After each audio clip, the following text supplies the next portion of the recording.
कृष्णं वन्दे मन्थपाशहरं दिव्यात्मकाकृतिं शिखाबन्धुप्रयोगेकं भीष्मीमन्थकाचिरं यस्मात् ब्रह्मेन्द्ररुद्राय देवतानां श्रेयोभिजाज्ञानस्फूर्तिस्सदा तस्मै हरये गुरवे नमः।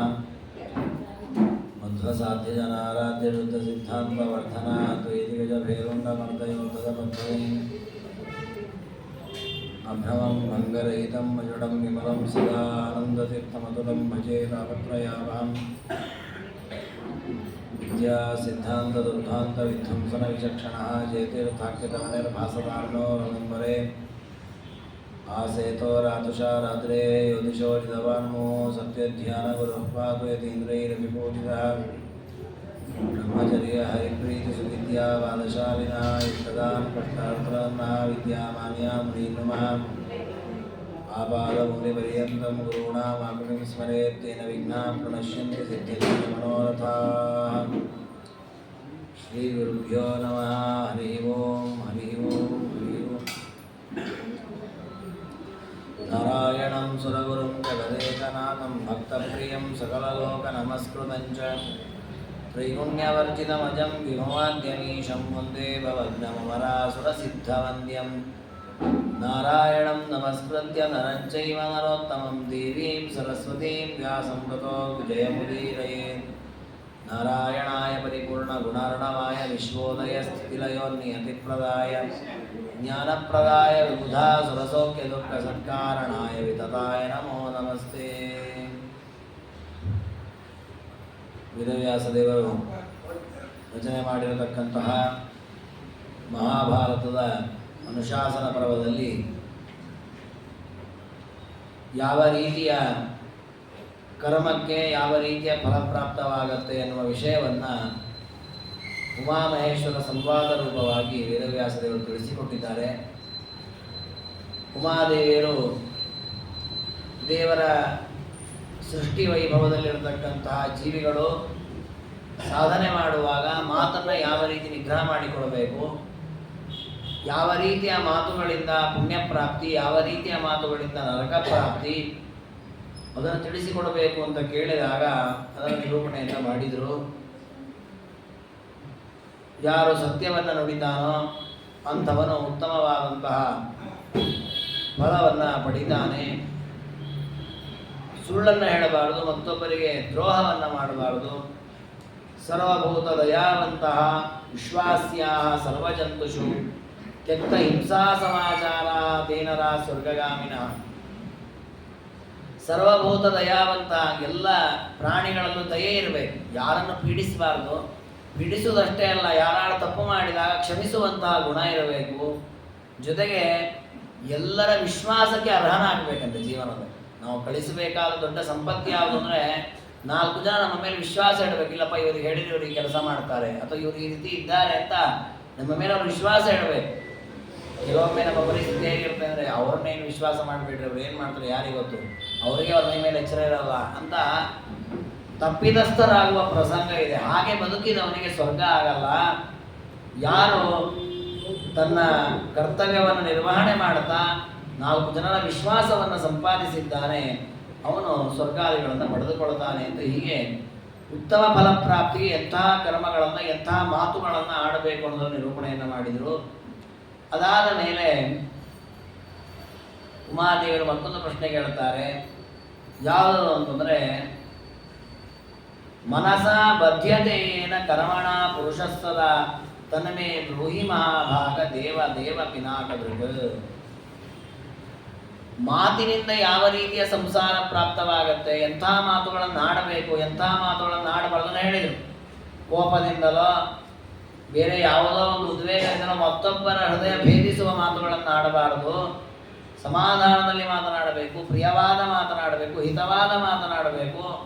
ಹೀಗೆ ಮಾತಿನ ನಿಗ್ರಹಕ್ಕೆ ಸಂಬಂಧಪಟ್ಟಂತೆ ಹೇಳಿದರು. ಮುಂದೆ ಮಹರುದ್ರದೇವರು ಹೇಳ್ತಾರೆ, ನಿನಗೇನು ಪ್ರಶ್ನೆ ಇದ್ರೆ ಕೇಳೋದು. ಅದಕ್ಕೆ ಪಾರ್ವತೀ ದೇವಿ ಅಂದರು, ಮನಸಾ ಬದ್ಧತೆಯೇನ ಕರ್ಮಣ. ನಾವು ಮಾತಿನ ಮೂಲಕ ಹೇಗೆ ಸಂಸಾರದಲ್ಲಿ ಸಿಗುತ್ತೇವೆ, ಎಂತಹ ಮಾತು ಕೆಟ್ಟ ಮಾತು, ಎಂತಹ ಮಾತು ಒಳ್ಳೆಯ ಮಾತು ಅನ್ನೋದನ್ನು ನೋಡಿದ್ದೇವೆ.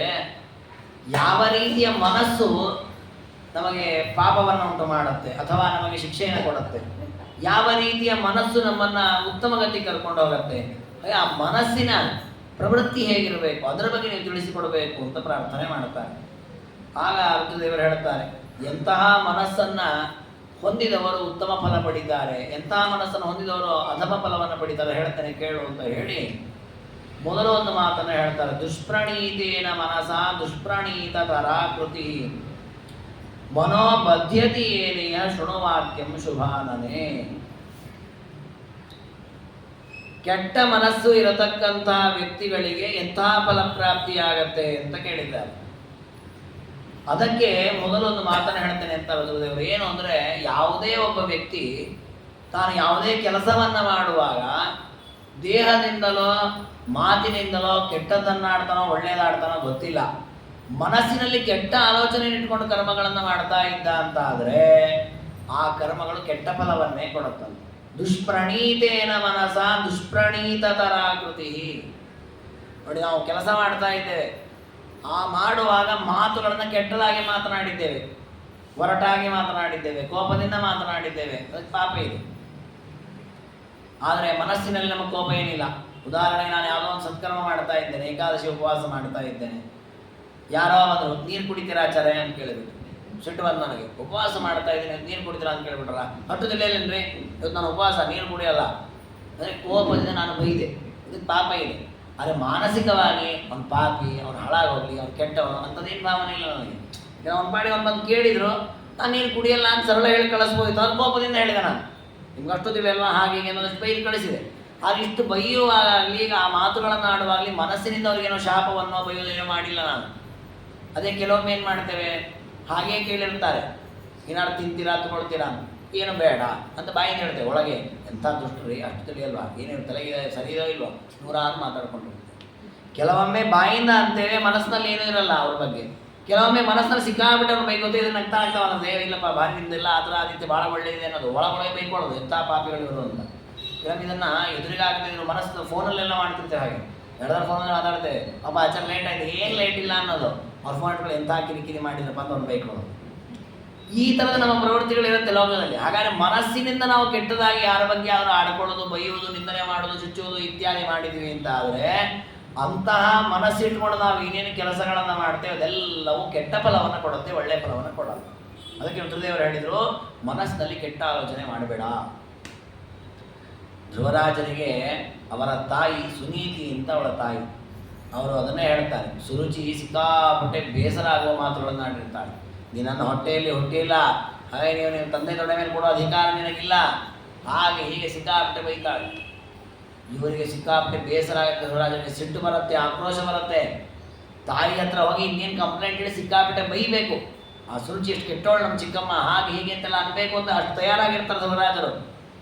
ಆಗ ಸುನೀತಿ ಹೇಳ್ತಾಳೆ, ಯಾರನ್ನು ಬೈಬೇಡ, ಮನಸ್ಸಿನಲ್ಲಿ ಯಾರ ಬಗ್ಗೆ ಕೆಟ್ಟದಾಗ ಆಲೋಚನೆ ಮಾಡಬೇಡ, ಅವ್ರು ನಿನಗೆ ಏನು ಬೇಕಾದ್ರೆ ಅನ್ನಲಿ, ನೀನು ಯಾರನ್ನು ಕೆಟ್ಟದಾಗ ಆಲೋಚನೆ ಮಾಡಬೇಡ. ನೋಡಿ, ನಾವು ಮಾಡಿದ ಕರ್ಮದ ಫಲ ನಮಗೆ ಬಂದೇ ಬರುತ್ತೆ. ನಾವು ಕೆಲವಾಗ ಅನ್ಕೊಳ್ತೇವೆ, ಅವನಿಷ್ಟು ಅನ್ಯಾಯ ಮಾಡಿದಾನ್ರಿ, ಅವ್ನು ಸರಿಯಾಗಿ ಆಗಬೇಕು, ನಾವ್ಯಾಕೆ ಅನ್ಬೇಕು ಅದನ್ನು, ಅವನು ಮಾಡಿದ ಕೊನೆ ದೇವ್ರು ಕೊಟ್ಟೇ ಕೊಡ್ತಾನಲ್ವಾ. ನಮ್ದು ಹೇಗಿದ್ರೆ ದೇವ್ರ ಪಾಪ ಮರ್ತೋಗಿರ್ತಾನೆ, ನಾವು ದೇವ್ರಿಗೆ ಹೇಳ್ಬೇಕು, ನೋಡಪ್ಪ ಅವನು ಇಷ್ಟು ಅನ್ಯಾಯ ಮಾಡಿದಾನೆ, ಅದನ್ನು ಶಿಕ್ಷೆ ಕೊಡು, ನಾವು ಇನ್ಫ್ಲೂಯೆನ್ಸ್ ಮಾಡಿ ಕೊಡಿಸ್ತಾ ಇದ್ದೀವಿ, ಶಿಕ್ಷೆ ಅನ್ಕೊಂಡ್ಬಿಟ್ಟಿದ್ದೇವೆ. ನಮ್ದು ಏನೂ ನಡೆಯಲ್ಲ, ಅವ್ರವ್ರು ಮಾಡಿದ ದೇವ್ರು ಕೊಟ್ಟೇ ಕೊಡ್ತಾನೆ. ನಾವು ಬೈದಿದ್ರು ಒಂದೇ, ಬೈದಿದ್ದಕ್ಕೆ ಅವನಿಗೆ ಕೊಡೋ ಶಿಕ್ಷೆ ಇರ್ತದೆ, ನಮಗೂ ಶಿಕ್ಷೆ ಕೊಡ್ತಾನೆ ದೇವರು. ಅದಕ್ಕೆ ಶಾಸ್ತ್ರ ಹೇಳ್ತು, ನೀನೇನು ಮಾಡಬೇಡ, ಇನ್ಪಟ್ಟು ನೀನು ಸುಮ್ಮನೆ ಇರ್ಬಿಡು. ಶಮೀಕ ಋಷಿಗಳಿಗೆ ಸತ್ತ ಹಾವನ್ನು ಕೊರಲಿಗೆ ಹಾಕಿರೋ ಪರೀಕ್ಷಿತ ರಾಜರು, ಶಮೀಕ ಋಷಿಗಳು ಏನಾದರೂ ಏನೂ ಅನ್ನಲಿಲ್ಲ. ನೋಡಿ, ಆ ತಪ್ಪು ಮಾಡಿದ ಶಿಕ್ಷೆಯನ್ನು ದೇವರೇ ಕೊಟ್ಟ ಅವರಿಗೆ. ಎಂಥ ಶಿಕ್ಷೆ! ಶಂಕಿ ಋಷಿಗಳು ಶಾಪ ಕೊಟ್ಟದನ್ನು ಪರಿಹಾರ ಮಾಡ್ಲಿಕ್ಕೆ ಆಗ್ತಿರಲಿಲ್ಲ ದೇವರಿಗೆ. ಅಶ್ವತ್ಥಾಮಾಚಾರ್ಯರು ಬಿಟ್ಟಂತಹ ಬ್ರಹ್ಮಾಸ್ತ್ರ ಹೊಟ್ಟೆ ಒಳಗೆ ಹೋಗಿ ಸುಡ್ತಾ ಇತ್ತು ಪರೀಕ್ಷಿತ ರಾಜರನ್ನ. ಒಂದು ಚೂರು, ಒಂದು ಸಣ್ಣ ಕೂದಲಿಗೂ ಏನಾಗುತ್ತೆ ಅಂತ ಪರಮಾತ್ಮ ರಕ್ಷಣೆ ಮಾಡಿದ್ದವನು ಉತ್ತರ ಗರ್ಭದಲ್ಲಿ. ಅಷ್ಟು ರಕ್ಷಣೆ ಮಾಡಿರೋ ಪರಮಾತ್ಮ ಈ ಒಂದು ಸಣ್ಣ ಪುಟ್ಟ ಬಾಲಕ ಕೊಟ್ಟ ಶಾಪವನ್ನು ಬಿಡುಗಡೆ ಮಾಡಿಸ್ಲಿಕ್ಕಾಗಲ್ವಾ? ಅದಕ್ಕೊಂದು ಪ್ರಾಯಶ್ಚಿತ್ತ ಮಾಡಿಸ್ಲಿಕ್ಕಾಗ್ತಿರ್ಲಿಲ್ಲ ದೇವರಿಗೆ. ಮಾಡಿಸ್ಲಿಕ್ಕೆ ಬರ್ತಿತ್ತು ದೇವರಿಗೆ, ಮಾಡಲಿಲ್ಲ ದೇವರು. ಯಾಕೆ? ತಪ್ಪು ಮಾಡಿದ್ದಾನೆ ಪರೀಕ್ಷಿತ. ಸತ್ತ ಹಾವನ್ನು ಹಾಕಿ ಅಪರಾಧ ಮಾಡಿದ್ದಾನೆ, ತಕ್ಕ ಶಿಕ್ಷೆ ಆಗಲೇಬೇಕು. ಹಾಗಾಗಿ ಶಿಕ್ಷೆಯನ್ನು ಕೊಡಬೇಕು ಅನ್ನುವ ವ್ಯವಸ್ಥೆ ದೇವರ ಹತ್ರ ಇದೆ. ನಾವು ಅದನ್ನು ಮತ್ತೆ ದೇವರ ಹತ್ರ ಹೇಳೋದು ಬೇಕಾಗಿಲ್ಲ, ನಾವು ಮತ್ತೊಬ್ಬರಿಗೆ ಶಾಪ ಕೊಡೋದು ಬೇಡ. ಹಾಗಾಗಿ ನಾವು ಯಾವತ್ತೂ ಕೂಡ ಮಾನಸಿಕವಾಗಿ ಯಾರನ್ನು ಕೆಟ್ಟದಾಗಿ ಬೈಬಾರ್ದು, ಯಾರನ್ನು ನಿಂದನೆ ಮಾಡಬಾರ್ದು, ಯಾರ ಬಗ್ಗೆ ಬೈಕೊಳ್ಬಾರ್ದು. ಅದನ್ನು ಹೇಳ್ತಾರೆ, ದುಷ್ಪ್ರಣೀತೇನ ಮನಸ, ಕೆಟ್ಟ ಮನಸ್ಸಿನಿಂದ ಮಾಡಿದ ಕರ್ಮಗಳೆಲ್ಲವೂ ಕೂಡ ಕೆಟ್ಟ ಫಲವನ್ನು ಕೊಡುತ್ತೆ. ಇದನ್ನು ನಾವು ಪ್ರಧಾನವಾಗಿ ನಮ್ಮ ಸಾಮಾನ್ಯವಾಗಿ ನಾನು ಗಮನಿಸಿದಂತೆ ಸಣ್ಣ ಸಣ್ಣ ಮಕ್ಕಳು, ಯುವಕರಲ್ಲಿ ಈ ಒಂದು ಭಾವನೆಯನ್ನು ನಾವು ಪ್ರಧಾನವಾಗಿ ಹೇಳಬೇಕಾಗತ್ತೆ. ಯಾಕೆಂದರೆ ಅವರಿಗೆ ಬೆಳಿಗ್ಗೆ ಬೇಗ ಹೇಳಲಿಕ್ಕೆ ಇಷ್ಟ ಇರಲ್ಲ, ಸಂಧ್ಯಾವಂದನೆ ಮಾಡಲಿಕ್ಕೆ ಇಷ್ಟ ಇರಲ್ಲ, ಉಪವಾಸ ಮಾಡಲಿಕ್ಕೆ ಇಷ್ಟ ಇರಲ್ಲ, ದೇವಸ್ಥಾನ ಬರಲಿಕ್ಕೆ ಇಷ್ಟ ಇಲ್ಲ, ಭಾರತೀಯ ಸಂಸ್ಕೃತಿಯ ವೇಷಗಳನ್ನು ಹಾಕ್ಕೊಳ್ಳಿಕ್ಕೆ ಇಷ್ಟ ಇಲ್ಲ. ನೀವು ಅವ್ರಿಗೆ ಹೇಳಿದಾಗ ಅವ್ರು ಏನು ಮಾಡ್ತಾರೆ, ಅಯ್ಯೋ ಏನು ಕಿರಿಕಿರಿ ಅಮ್ಮಂದು, ಏನು ಅಪ್ಪನ ಕಿರಿಕಿರಿ ಪೀಡೆ ಅಂತ ಮಾಡ್ತಾರೆ. ನೋಡಿ, ಮಾಡಿದ್ದು ಸತ್ಯ, ಫಲ ಮಾತ್ರ ಅಲ್ಪ. ಯಾಕೆ? ದುಷ್ಪ್ರಣೀತೇನ ಮನಸ್ಸ, ಮನಸ್ಸಿನಲ್ಲಿ ನಿಮಗೆ ಆ ಭಾವನೆ ಇಲ್ಲಲ್ಲ. ಹೌದು, ಹಾಗಾದರೆ ಇದು ನೀವೇನು 24 ತಾಸು ಸಾಧನೆ ಮಾಡೋದು ಬೇಡ, 365 ದಿವಸ ಅದೇ ವೇಳೆಯಲ್ಲಿ ಇರೋದೇನು ಬೇಡ. ಯಾವತ್ತೋ ಒಂದು ದಿವಸ ಹಬ್ಬವೋ ಯಾವುದೋ ಒಂದು ಪುಣ್ಯಕಾಲವೋ ಏನೋ ಒಂದು ಮಾಡು, ಸತ್ಕರ್ಮ ಮಾಡು ಅಂತ ಹೇಳಿದಾಗಲೂ ನಾವು ಅದನ್ನು ಮಾಡದೆ ಅದರಲ್ಲಿ ಕೆಟ್ಟ ಆಲೋಚನೆಯಿಂದ ಮನಸ್ಸಿನಲ್ಲಿ ಬೈಕೊಂಡು ಅಂದ್ಕೊಂಡು ಬಾಯಿಲಾಗಲಿ ಆಗಲಿ ಅಂತೇಳಿ ಮನಸ್ಸನ್ನು ಬೈಕೊಂಡು ಮಾಡಿದರೆ ಅದೆಲ್ಲವೂ ದುಷ್ಫಲವನ್ನು ಕೊಡುತ್ತೆ. ಹಾಗಾಗಿ ಸಾಧಕನಾದವನು ಸತ್ಫಲವನ್ನು ಪಡಿಬೇಕಾದ್ರೆ ಮೊದಲು ಮನಸ್ಸಿನಲ್ಲಿ ಕೆಟ್ಟ ಆಲೋಚನೆ ಬರಬಾರ್ದು. ಅದಕ್ಕೆ ನಾವೇನು ಅಭ್ಯಾಸ ಮಾಡ್ಕೊಳ್ಬೇಕು ಅಂದರೆ, ಮನಸ್ಸಿನಲ್ಲಿ ಬಂದ ಬಾಯಿಂದ ಹೇಳೋ ಅಭ್ಯಾಸ ಮಾಡ್ಕೊಳ್ಬೇಕು. ಮನಸ್ಸಿನಲ್ಲಿ ಇಟ್ಕೊಳ್ಳೋ ಹಾಗಿಲ್ವೇ ಇಲ್ಲ, ಬಂತ ಅಂದ್ಬಿಡೋದು. ಅವಾಗ ಏನಾಗತ್ತೆ, 4 ಜನರಿಗೆ ಗಲಾಟೆ ಆಗತ್ತೆ, ಅಸಹ್ಯ ಆಗತ್ತೆ, ಅವಾಗ ನಾವೇನು ಮಾಡ್ತೀವಿ, ಅನ್ಬಾರ್ದು ಮನಸ್ಸಿನಲ್ಲಿ ಆಲೋಚನೆ ಮಾಡಬಾರ್ದು ಅಂತ ಕೆಟ್ಟ ಆಲೋಚನೆ ನಿಂತೋಗುತ್ತೆ. ಆ ರೀತಿಯಲ್ಲಿ ನಮ್ಮ ಮನಸ್ಸನ್ನು ವಶ ಮಾಡಿಕೊಳ್ಬೇಕು. ಅದಕ್ಕೆ ಮಹಾರುದ್ರದೇವರು ಹೇಳಿದರು, ಕೆಟ್ಟ ಆಲೋಚನೆ ಎನ್ನುವಂಥದ್ದು ಮನಸ್ಸಿನ ನಾಶಕ್ಕೆ ಪ್ರಧಾನವಾದ ಕಾರಣ. ಹಾಗಾಗಿ ನಮ್ಮ ಮನಸ್ಸಿನಲ್ಲಿ ಕೆಟ್ಟ ಆಲೋಚನೆಗಳು ಬರಬಾರದು. ಕೆಟ್ಟ ಆಲೋಚನೆಗಳು ಬೇಕಾದಷ್ಟಿದೆ.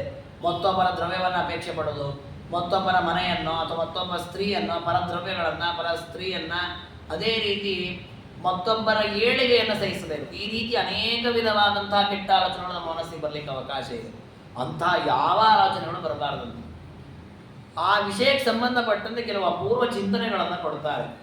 ನಮ್ಮ ಮನಸ್ಸಿನಲ್ಲಿ ಯಾವ ಪರದ್ರವ್ಯದ ಬಗ್ಗೆಯೂ ಆಸಕ್ತಿ ಇರಬಾರದು. ನಾವು ಸಾಮಾನ್ಯ ಹೇಳ್ತೇವೆ, ಯಾವುದೇ ಪರದ್ರವ್ಯಗಳಿರಲಿಯಪ್ಪ, ಅದನ್ನು ನೀನು ಆಸೆ ಪಡಬಾರ್ದು. ನಮ್ಮ ಸಂಪತ್ತನ್ನು ನಾವು ಆಸೆ ಪಟ್ಟು ಭೋಗ ಮಾಡೋಣ. ಯಾರೋ 3 ರೂಪಾಯಿ ಬೀಳಿಸ್ಕೊಂಡಿದ್ದಾರೆ, ಮತ್ತಾರ್ದು ದುಡ್ಡದು, ನಾವನ್ನ ಯಾರು ತಗೊಂಡ್ಬಿಡೋದು, ಹಾಗೆಲ್ಲ ಮಾಡಬಾರ್ದು ಅಂತ ನಾವು ಹೇಳ್ತೇವೆ. ಅದಕ್ಕೆ ರುದ್ರದೇವರು ಇನ್ನೂ ಸೂಕ್ಷ್ಮವಾಗಿ ಹೇಳುತ್ತಾರೆ, ಅರಣ್ಯೇ ವಿಜನೆ ನ್ಯಸ್ತಂ ಪರಸ್ವಂ ದೃಶ್ಯತೆ ಯದ ಮನಸಾಪಿನ ಹಿಂಸಂತಿ ತೇನರ ಸ್ವರ್ಗಗಾಮಿನ. ಕಾಡಿಗೆ ಹೋಗಿರ್ತಾನೊಬ್ಬ, ಕಾಡಿನಲ್ಲಿ ತಿರುಗ್ತಾ ಇರ್ತಾನೆ, ಗಿಡಗಳನ್ನು ನೋಡಿದ, ಉದ್ಯಾನ ನೋಡಿದ, ಹಾಗೆ ನೋಡ್ತಾ ಇರುವಾಗ ಕಾಲಿಗೆ ಒಂದು ಚುಚ್ಚುತ್ತೆ. ಏನು ಅಂತ ನೋಡ್ತಾನೆ, ಬಂಗಾರದ ಉಂಗುರ. ನೋಡಿ, ಅದು ಕಾಡು, ಅಲ್ಲಿ ಯಾರೂ ಇಲ್ಲ. ಅರಣ್ಯೇ ವಿಜನೆ, 4 ಜನನೂ ಅಡ್ಡಾಡ್ತಾ ಇಲ್ಲ ಅಲ್ಲಿ. ಯಾರೋ ಬೇಟೆಗೆ ಬಂದಿದ್ದಾರೋ ಅಥವಾ ಇನ್ಯಾರೋ ರಾಜಕುಮಾರ ಬಂದಿದ್ದಾರೋ, ರಾಜಕುಮಾರಿ ಯಾರಿಲ್ಲ ಅಲ್ಲಿ, ಖಾಲಿಯಾಗಿರುವ ಕಾಡು. ಮತ್ತೆ ಯಾರು ನೋಡ್ತಾನೋ ಇಲ್ಲ, ಇವನು ಕದೀತಾನೋ ಏನು ಮಾಡ್ತಾನೋ ನೋಡ್ತಾನೋ ಇಲ್ಲ. ಅಲ್ಲಿ ಇವನಿಗೆ ಪರದ್ರವ್ಯ ಕಾಣಿಸ್ತು, ಇವನದಲ್ಲ. ಯಾಕೆ ಇವನಿಗೆ ಗೊತ್ತಿದೆ, ನಾನು ಬಂಗಾರದ ಉಂಗುರ ಹಾಕ್ಕೊಂಡು ಬಂದಿಲ್ಲ, ಅದು ಇಲ್ಲಿ ಬಿದ್ದಿಲ್ಲ, ಇವನಿಗೆ ಗ್ಯಾರಂಟಿ ಇದೆ ಇದು ಮತ್ತೊಬ್ಬರದ್ದೇ ಬಂಗಾರದ ಉಂಗುರ. ಯಾರು ಇಲ್ಲದ ಆ ಕಾಡಿನದು ಬಿದ್ದಾಗಲೂ, ಅದನ್ನು ನೋಡಿದಾಗಲೂ ಕೂಡ, ಕೆಲವೊಮ್ಮೆ ನೋಡದೆ ಹಾಗೆ ಮುಂದೋಗಿರ್ತೀವಿ, ಅವಾಗೇನು ಅನಿಸೋದೇ ಇಲ್ಲ, ಅದು ಸಹಜ. ನೋಡ್ತಾನೆ, ಕಣ್ಣಿನಿಂದ ನೋಡಿದಾಗಲೂ ಕೂಡ, ಅಯ್ಯೋ ಬಂಗಾರದ ಯಾರಿಗೆ ತೊಗೊಂಡ್ಬಿಡೋಣ ಅಂತ ಮನಸ್ಸಿನಲ್ಲೂ ಅನಿಸ್ಬಾರ್ದಂತೆ. ನಾವು ಮನಸ್ಸಲ್ಲಿ ಅನಿಸೋದು ತೊಗೊಂಡು ಹೇಗೆ ಹಾಕೊಂಡ್ಬಿಟ್ಟಿರ್ತೀವಿ ನಾವು.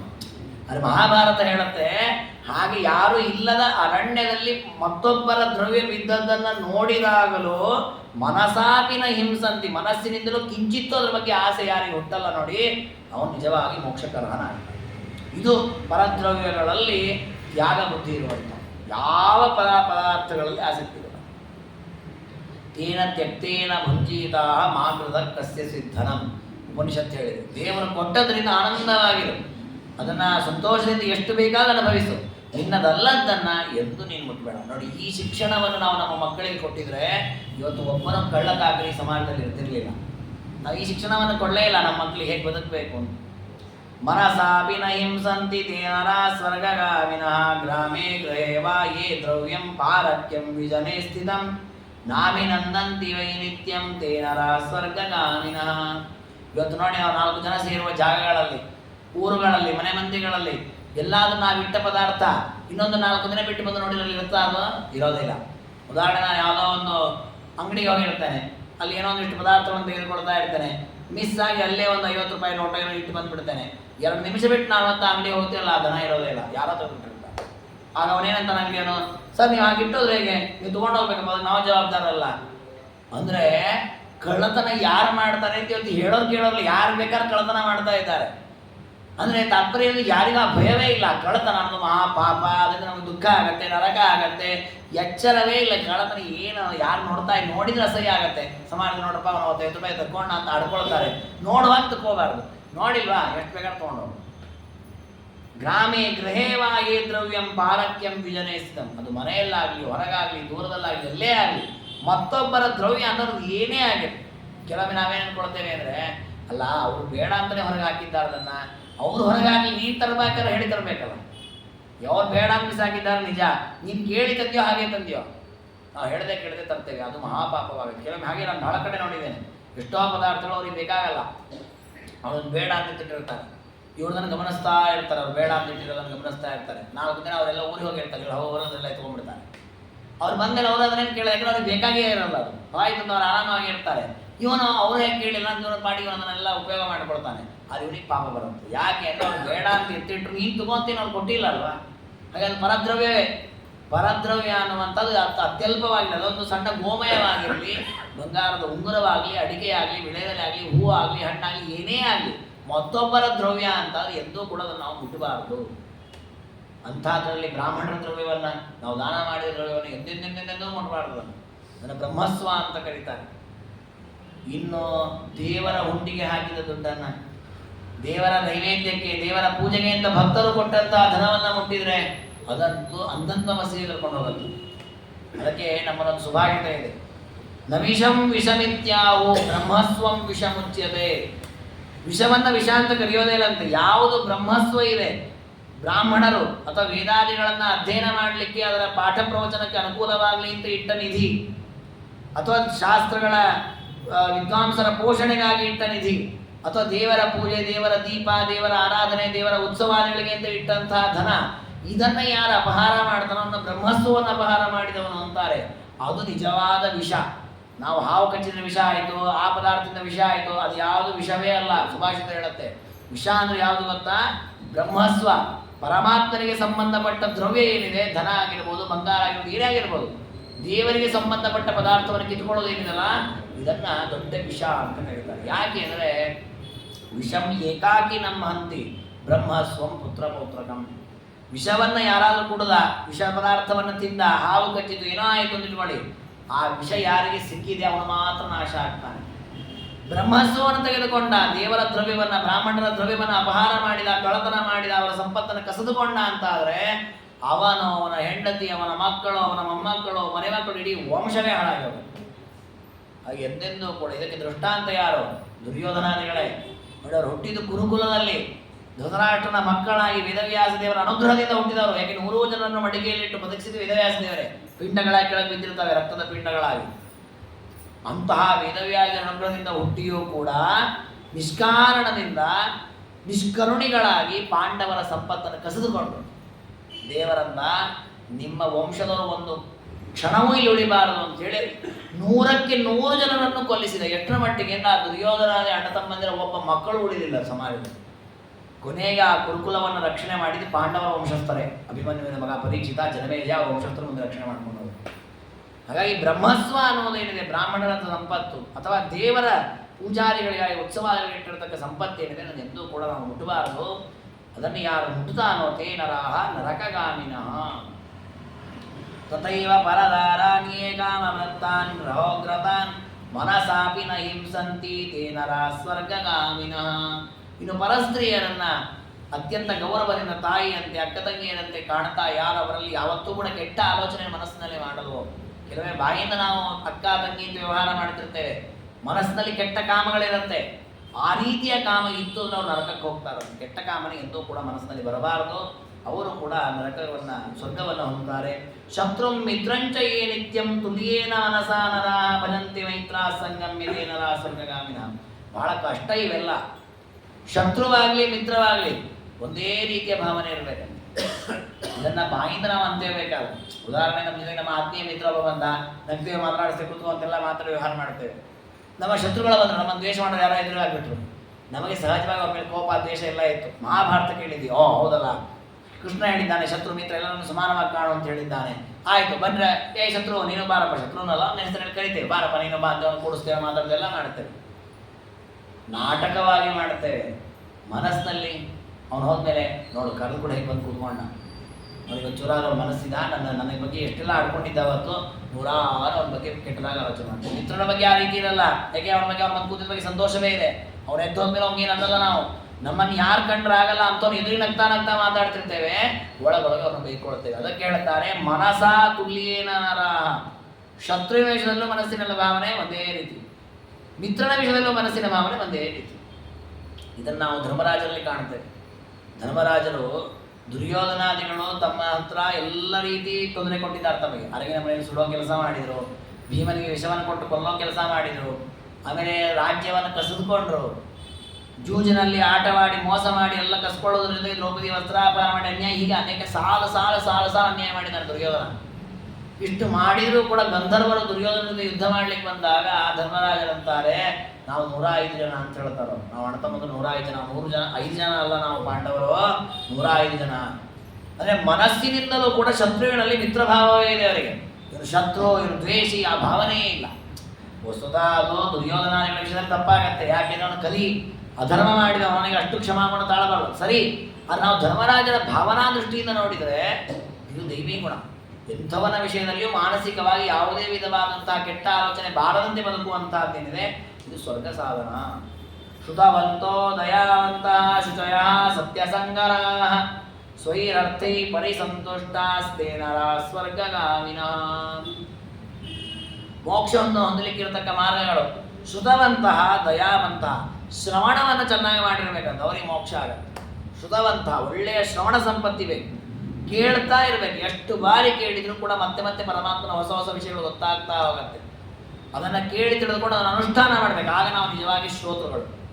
ನಮ್ಮಲ್ಲಿ ಒಂದು ಕ್ರಮ ಇದೆ, ಕೇಳ್ತೇವೆ ನಾವು, ಕೇಳಿ ಇನ್ನೊಂದು ಕಿವಿಯಿಂದ ಬಿಟ್ಟು ಬಿಡ್ತೇವೆ. ಹಾಗಾಗಬಾರ್ದು. ಎಷ್ಟು ಕೇಳ್ತೇವೆ ಅಷ್ಟು ಧಾರಣೆ ಮಾಡೋ ಸಾಮರ್ಥ್ಯ ನಮಗಿಲ್ಲ. ಎಷ್ಟೋ ವಿಷಯಗಳು ಮರೆತು ಹೋಗುತ್ತೆ. ಯಾವುದು ನೆನಪಿದೆ ಅದನ್ನು ಅನುಷ್ಠಾನಕ್ಕೆ ತರಬೇಕು. ಮೊದಲು ಏನೂ ಗೊತ್ತಿರಲಿಲ್ಲ, ಆಮೇಲೆ ಯಾರು ಹೇಳಿಲ್ಲ ಹೃದಯದಲ್ಲಿ ಒಂದು ಕಮಲ ಇದೆ, ಅಲ್ಲಿ ಪರಮಾತ್ಮ ಇದ್ದಾನೆ, ಅವನನ್ನು ಧ್ಯಾನ ಮಾಡಬೇಕು, ಅವನಿಗೆ ಆ ಕಣ್ಣು ಹೇಗಿದೆ ಮೂಗಿದೆ, ಇಷ್ಟೆಲ್ಲ ಉಪದೇಶ ಮಾಡಿದರು. ಅಷ್ಟು ನೆನಪಿಲ್ಲ ನಮಗೆ. ಭಾಗವತ ಕೇಳಿ ಮುಗಿದ್ವಿ, ನೆನಪಿಲ್ಲ. ಏನು ನೆನಪಿದೆ? ಹೃದಯದಲ್ಲಿ ದೇವರಿದ್ದಾನೆ, ಅಷ್ಟನ್ನು ಮೊದಲು ಅಭ್ಯಾಸ ಮಾಡಬೇಕು. ಆಮೇಲೆ ಮತ್ತೊಂದು ಸಲ ಭಾಗವತ ಕೇಳ್ತೇವೆ, ಇಲ್ಲ ಹೃದಯದಲ್ಲಿ ಕಮಲ ಇದೆ, ಆ ಕಮಲದಲ್ಲಿ ಪರಮಾತ್ಮನ ಮೂಲೇಶ ಅಂತ ರೂಪ ಇದೆ, ಅದನ್ನು ಅಭ್ಯಾಸ ಮಾಡಬೇಕು. ಇನ್ನೊಂದೆರಡು ಸಲ ಕೇಳೋತ್ತಿಗೆ ಆ ಪಾದ ಹೇಗಿದೆ, ಅಂಗುಷ್ಟ ಹೇಗಿದೆ, ಮುಖ ಹೇಗಿದೆ. ಒಂದೇ ಸಲಕ್ಕೆಲ್ಲ ಮಾಡ್ಲಿಕ್ಕೆ ಆಗಲ್ಲ, ಯಾಕೆ ನಮ್ಗೆ ಅಷ್ಟು ತಲೆ ಇಲ್ಲ, ಅಷ್ಟು ನಮ್ಮ ತಲೆ ಬಹಳ ಅಲ್ಪ ಇದೆ. ಮಂದಾಹ ಸುಮಂದ ಮತಯ. ಹಾಗಾಗಿ ಆ ರೀತಿಯಲ್ಲಿ ಯಾರು ಶುದ್ಧವಂತ ಚೆನ್ನಾಗಿ ಶ್ರವಣವನ್ನು ಸಂಪಾದನೆ ಮಾಡಿದ್ದಾರೆ, ಚೆನ್ನಾಗಿ ಪರಮಾತ್ಮನ ಮಹಿಮೆಗಳನ್ನು ತಿಳಿದುಕೊಂಡಿದ್ದಾರೆ, ಶುಚಯ ತನ್ಮೂಲಕವಾಗಿ ಅಂತಃಕರಣವನ್ನು ಶುದ್ಧ ಮಾಡಿಕೊಂಡಿದ್ದಾರೆ, ಸತ್ಯಸಂಗರಾಹ ಸಮಾಜಕ್ಕೆ ಹಿತವಾಗುವ ರೀತಿಯಲ್ಲಿ ಮಾತುಗಳನ್ನಾಡ್ತಾರೆ, ಮತ್ತೆ ಸ್ವೈಹಿ ಅರ್ಥೈ ಪರಿಸಂತುಷ್ಟ ತಮಗೆ ದೇವರು ಕೊಟ್ಟ ಸಂಪತ್ತಿನಲ್ಲಿ ತೃಪ್ತರಾಗಿದ್ದಾರೆ. ತಮ್ಮದನ್ನು ಯಾವತ್ತೂ ಕೂಡ ಇದು ನೀಚವಾಗಿದೆ ಅಲ್ಪವಾಗಿದೆ ಅಂತ ಯಾವತ್ತೂ ಭಾವಿಸೇ ಇಲ್ಲ. ಇದೊಂದು ಕೆಟ್ಟ ಗುಣ ಇದೆ ನಮ್ಮಲ್ಲಿ. ಏನು, ನಮ್ಮ ಹತ್ರ ಇರುವ ವಸ್ತುಗಳಲ್ಲಿ ನಮ್ಮ ಬಗ್ಗೆ, ನಮ್ಮ ಹೆಂಡತಿ ಮಕ್ಕಳ ಬಗ್ಗೆ ಏನೋ ಅಸಮಾಧಾನ. ಅಯ್ಯೋ ನನ್ನ ಹೆಂಡತಿ ಚೆನ್ನಾಗಿಲ್ಲ, ಅವ್ರ ಹೆಂಡತಿ ಚಲೋ ಇದ್ದಾಳೆ, ನಮ್ಮ ಹೆಂಡತಿ ಚೆನ್ನಾಗಿಲ್ಲ, ಅಯ್ಯೋ ನಮ್ಮ ಮಕ್ಕಳು ಚೆನ್ನಾಗಿಲ್ಲ, ಅವ್ರ ಮಕ್ಕಳು ನೋಡಿ ಎಲ್ಲ ಫಸ್ಟ್ ರ್ಯಾಂಕ್ ತಗೊಳ್ತಾರೆ, ನಮ್ಮ ಮಕ್ಕಳು ಏನಿಲ್ವೇ ಇಲ್ಲ, ಅಯ್ಯೋ ನಮ್ಮ ಮನೆ ಏನ್ರಿ ಬರೀ ಸ್ವಲ್ಪ ಸರಿ ಇಲ್ಲ, ಆ ಮನೆ ಚೆನ್ನಾಗಿದೆ. ಬರೀ ಮತ್ತೊಬ್ಬರದನ್ನು ನೋಡೋದು, ನಮ್ಮದನ್ನು ಕುಗ್ಗಿಸ್ಕೊಳ್ತಾ ಇರೋದು. ನಮ್ಮದನ್ನು ಬಹಳ ವೈಭವದಿಂದ ಹೇಳ್ಕೊಳ್ಳೋದು ಬೇಡ. ನಾನು ಭಾರಿ ದೊಡ್ಡ ಸಂಭಾವಿತ, ನನ್ನ ಹೆಂಡತಿ ಅಂತ ಜಗತ್ತಲ್ಲೇ ಯಾರಿಲ್ಲ, ನನ್ನ ಗಂಡ ಅಂತ ತ್ರಿಲೋಕ ಸುಂದರ, ಅದೆಲ್ಲ ಬೇಡ. ಅದು ದೇವರು ನನಗೆ ಕೊಟ್ಟದ್ದು ತೃಪ್ತಿ ಬೇಕು. ಯಾಕೆಂದರೆ ಇದು ನನ್ನ ಕರ್ಮದ ಫಲ, ಇದು ಬೇರೆ ಇನ್ಯಾರೋ ಕೊಟ್ಟದ್ದಲ್ಲ, ನಾನೇ ಮಾಡಿದ ಕರ್ಮದ ಫಲವನ್ನು ದೇವರು ನನಗೆ ಕೊಟ್ಟಿದ್ದಾನೆ. ಹಾಗಾಗಿ ಅದ್ರ ತೃಪ್ತಿ ಇರಲಿ, ಆಯ್ತು ದೇವ್ರು ಕೊಟ್ಟದಿದು ಸಾಕಿದ್ರೆ ಅನುಭವಿಸೋಣ. ಒಳ್ಳೇದು ಬೇಕಾ, ಮುಂದಿನ ಸಲ ಒಳ್ಳೆ ಕರ್ಮಣ, ಮುಂದಿನ ಸಲ ಒಳ್ಳೇದು ಕೊಡ್ತಾನೆ. ನಾವು ಪರೀಕ್ಷೆಯನ್ನು ಬರೆದ ಮೇಲೆ ಮಾರ್ಕ್ ಬಂದಾಗ ಅಯ್ಯೋ ಇಷ್ಟ್ಯಾಕೆ ಬಂತು ಅಷ್ಟ್ಯಾಕೆ ಬಂತು ಯುದ್ಧ ಮಾಡಬಾರ್ದು, ಬರೆಯೋ ಮುಂಚೆ ಎಚ್ಚರಬೇಕಿತ್ತು, ಬರೆದಾಗಿಬಿಟ್ಟಿದೆ. ಅವ್ರು ಕೊಟ್ಟ ಮಾರ್ಕ್ ಏನು ತಿಳ್ಕೊಳ್ಳೋದು ಅಷ್ಟೇ. ಈಗ ಅದ್ರಲ್ಲಿ ದುಃಖ ಪಡುವ ಪ್ರಸಂಗವೇ ಇಲ್ಲ. ಹಾಗಾಗಿ ಹೇಳ್ತಾರೆ ಸ್ವೈಹಿ ಅರ್ಥೈ ಪರಿಸಂತುಷ್ಟ. ತಮಗೆ ಸಿಕ್ಕ ದ್ರವ್ಯಗಳಲ್ಲಿ, ತಮಗೆ ಸಿಕ್ಕ ಪದಾರ್ಥಗಳಲ್ಲಿ ತೃಪ್ತರಾಗಿರಬೇಕಂತೆ. ಅವರೆಲ್ಲ ಪರಮಾತ್ಮನ ಹತ್ತಿರಕ್ಕೆ ಹೋಗ್ತಾರೆ. ಅವೈರಾಯೇ ತ್ವನಾಯಾಸ ಮೈತ್ರಿ ಚಿತ್ರರಥಾಸದ. ವೈರ ಭಾವನೆ ಇರಬಾರ್ದು, ಯಾರನ್ನು ಹಿಂಸಿಸಬಾರ್ದು, ಯಾರೊಡನೆ ದ್ವೇಷವನ್ನು ಮಾಡಬಾರ್ದು. ಆಮೇಲೆ ಅನಾಯಾಸ, ಆಯಾಸ ಪಡಬಾರ್ದು ಅಂತ ಹೇಳುತ್ತೆ ಮಹಾಭಾರತ. ಇದನ್ನು ಕೇಳಿದಾಗ ನಮಗೆ ಕೆಲವೊಮ್ಮೆ ವಿಚಿತ್ರ ಅನಿಸುತ್ತೆ. ಏನಿದು ಉದ್ಯೋಗಂ ಪುರುಷ ಲಕ್ಷಣಂ ಅಂತ ಹೇಳುತ್ತೆ ಶಾಸ್ತ್ರವೇ. ನೀವು ಆಯಾಸವೇ ಪಡಬೇಡ ಮತ್ತು ಕೆಲಸ ಆಗೋದು ಹೇಗೆ? ಆಯಾಸ ಪಡಬಾರ್ದು ಅಂದರೆ ಅದಕ್ಕೆ ಏನರ್ಥ ಅಂದರೆ ಅದಕ್ಕೆ ವ್ಯಾಖ್ಯಾನಗಳಲ್ಲಿ ತಿಳಿಸ್ತಾರೆ. ಆಯಾಸ ಪಡೋದು ತಪ್ಪಲ್ಲ, ಆದರೆ ಫಲ ಅಲ್ಪ ಇದೆ, ಆಯಾಸ ಜಾಸ್ತಿ ಇದೆ ಅಂತಾದ್ರೆ ಅರ್ಥ ಆಯಾಸವನ್ನು ಪಡಬಾರದು ಅಂತ ಹೇಳ್ತಾರೆ. ನೋಡಿ, ನಾವು ಉದಾಹರಣೆಗೆ 24 ಗಂಟೆ ಉಪವಾಸವನ್ನು ಮಾಡ್ತೀವಿ, ಏಕಾದಶಿ ಉಪವಾಸ ಅಂತ ಮಾಡಿದ್ರೆ ಕನಿಷ್ಠ 24, ಅದಕ್ಕೊಂದು 5-6 ಗಂಟೆ ಜಾಸ್ತಿಯೂ ಆಗತ್ತದು ಉಪವಾಸ. ಎಷ್ಟು ಶ್ರಮ ಇದೆ ಇದು, ಎಷ್ಟು ಆಯಾಸ ಪಡೋದು. ಇಷ್ಟು ಆಯಾಸ ಪಡೋದಕ್ಕೆ ಏನು ಫಲ ಸಿಗ್ತದೆ ನಿಮಗೆ? ಏನು ಫಲ ಇಲ್ಲ. ಹಾಗಾದ್ರೆ ಅಂಥ ಉಪವಾಸ ಮಾಡ್ತಾನೆ ಅಲ್ಲ. ನಾವು ಏಕಾದಶಿ ಮಾಡಿದ ಫಲ ಇದ್ರೆ ಏನು ಫಲ ಇದೆ? ದೇವರು ಪ್ರೀತನಾಗ್ತಾನೆ, ಮೋಕ್ಷವನ್ನೇ ಕೊಡ್ತಾನೆ. ಏಕಾದಶಿ ಉಪವಾಸವನ್ನು ಪರಮಾತ್ಮ ಪ್ರೀತನಾಗಲಿ ಅನ್ನೋ ಒಂದೇ ಉದ್ದೇಶ ಇಟ್ಟು ಬೇರೆ ಯಾವ ಆಸೆ ಇಲ್ಲದೆ ನಾವು ಮಾಡಿದರೆ ದೇವರು ಮೋಕ್ಷವನ್ನೇ ಕೊಡ್ತಾನೆ. ಮತ್ತು ಏಕಾದಶಿ ವ್ರತವನ್ನು ಮಾಡದೇ ಇದ್ರೆ ನರಕಾದಿ ಅನರ್ಥಗಳಾಗತ್ತೆ.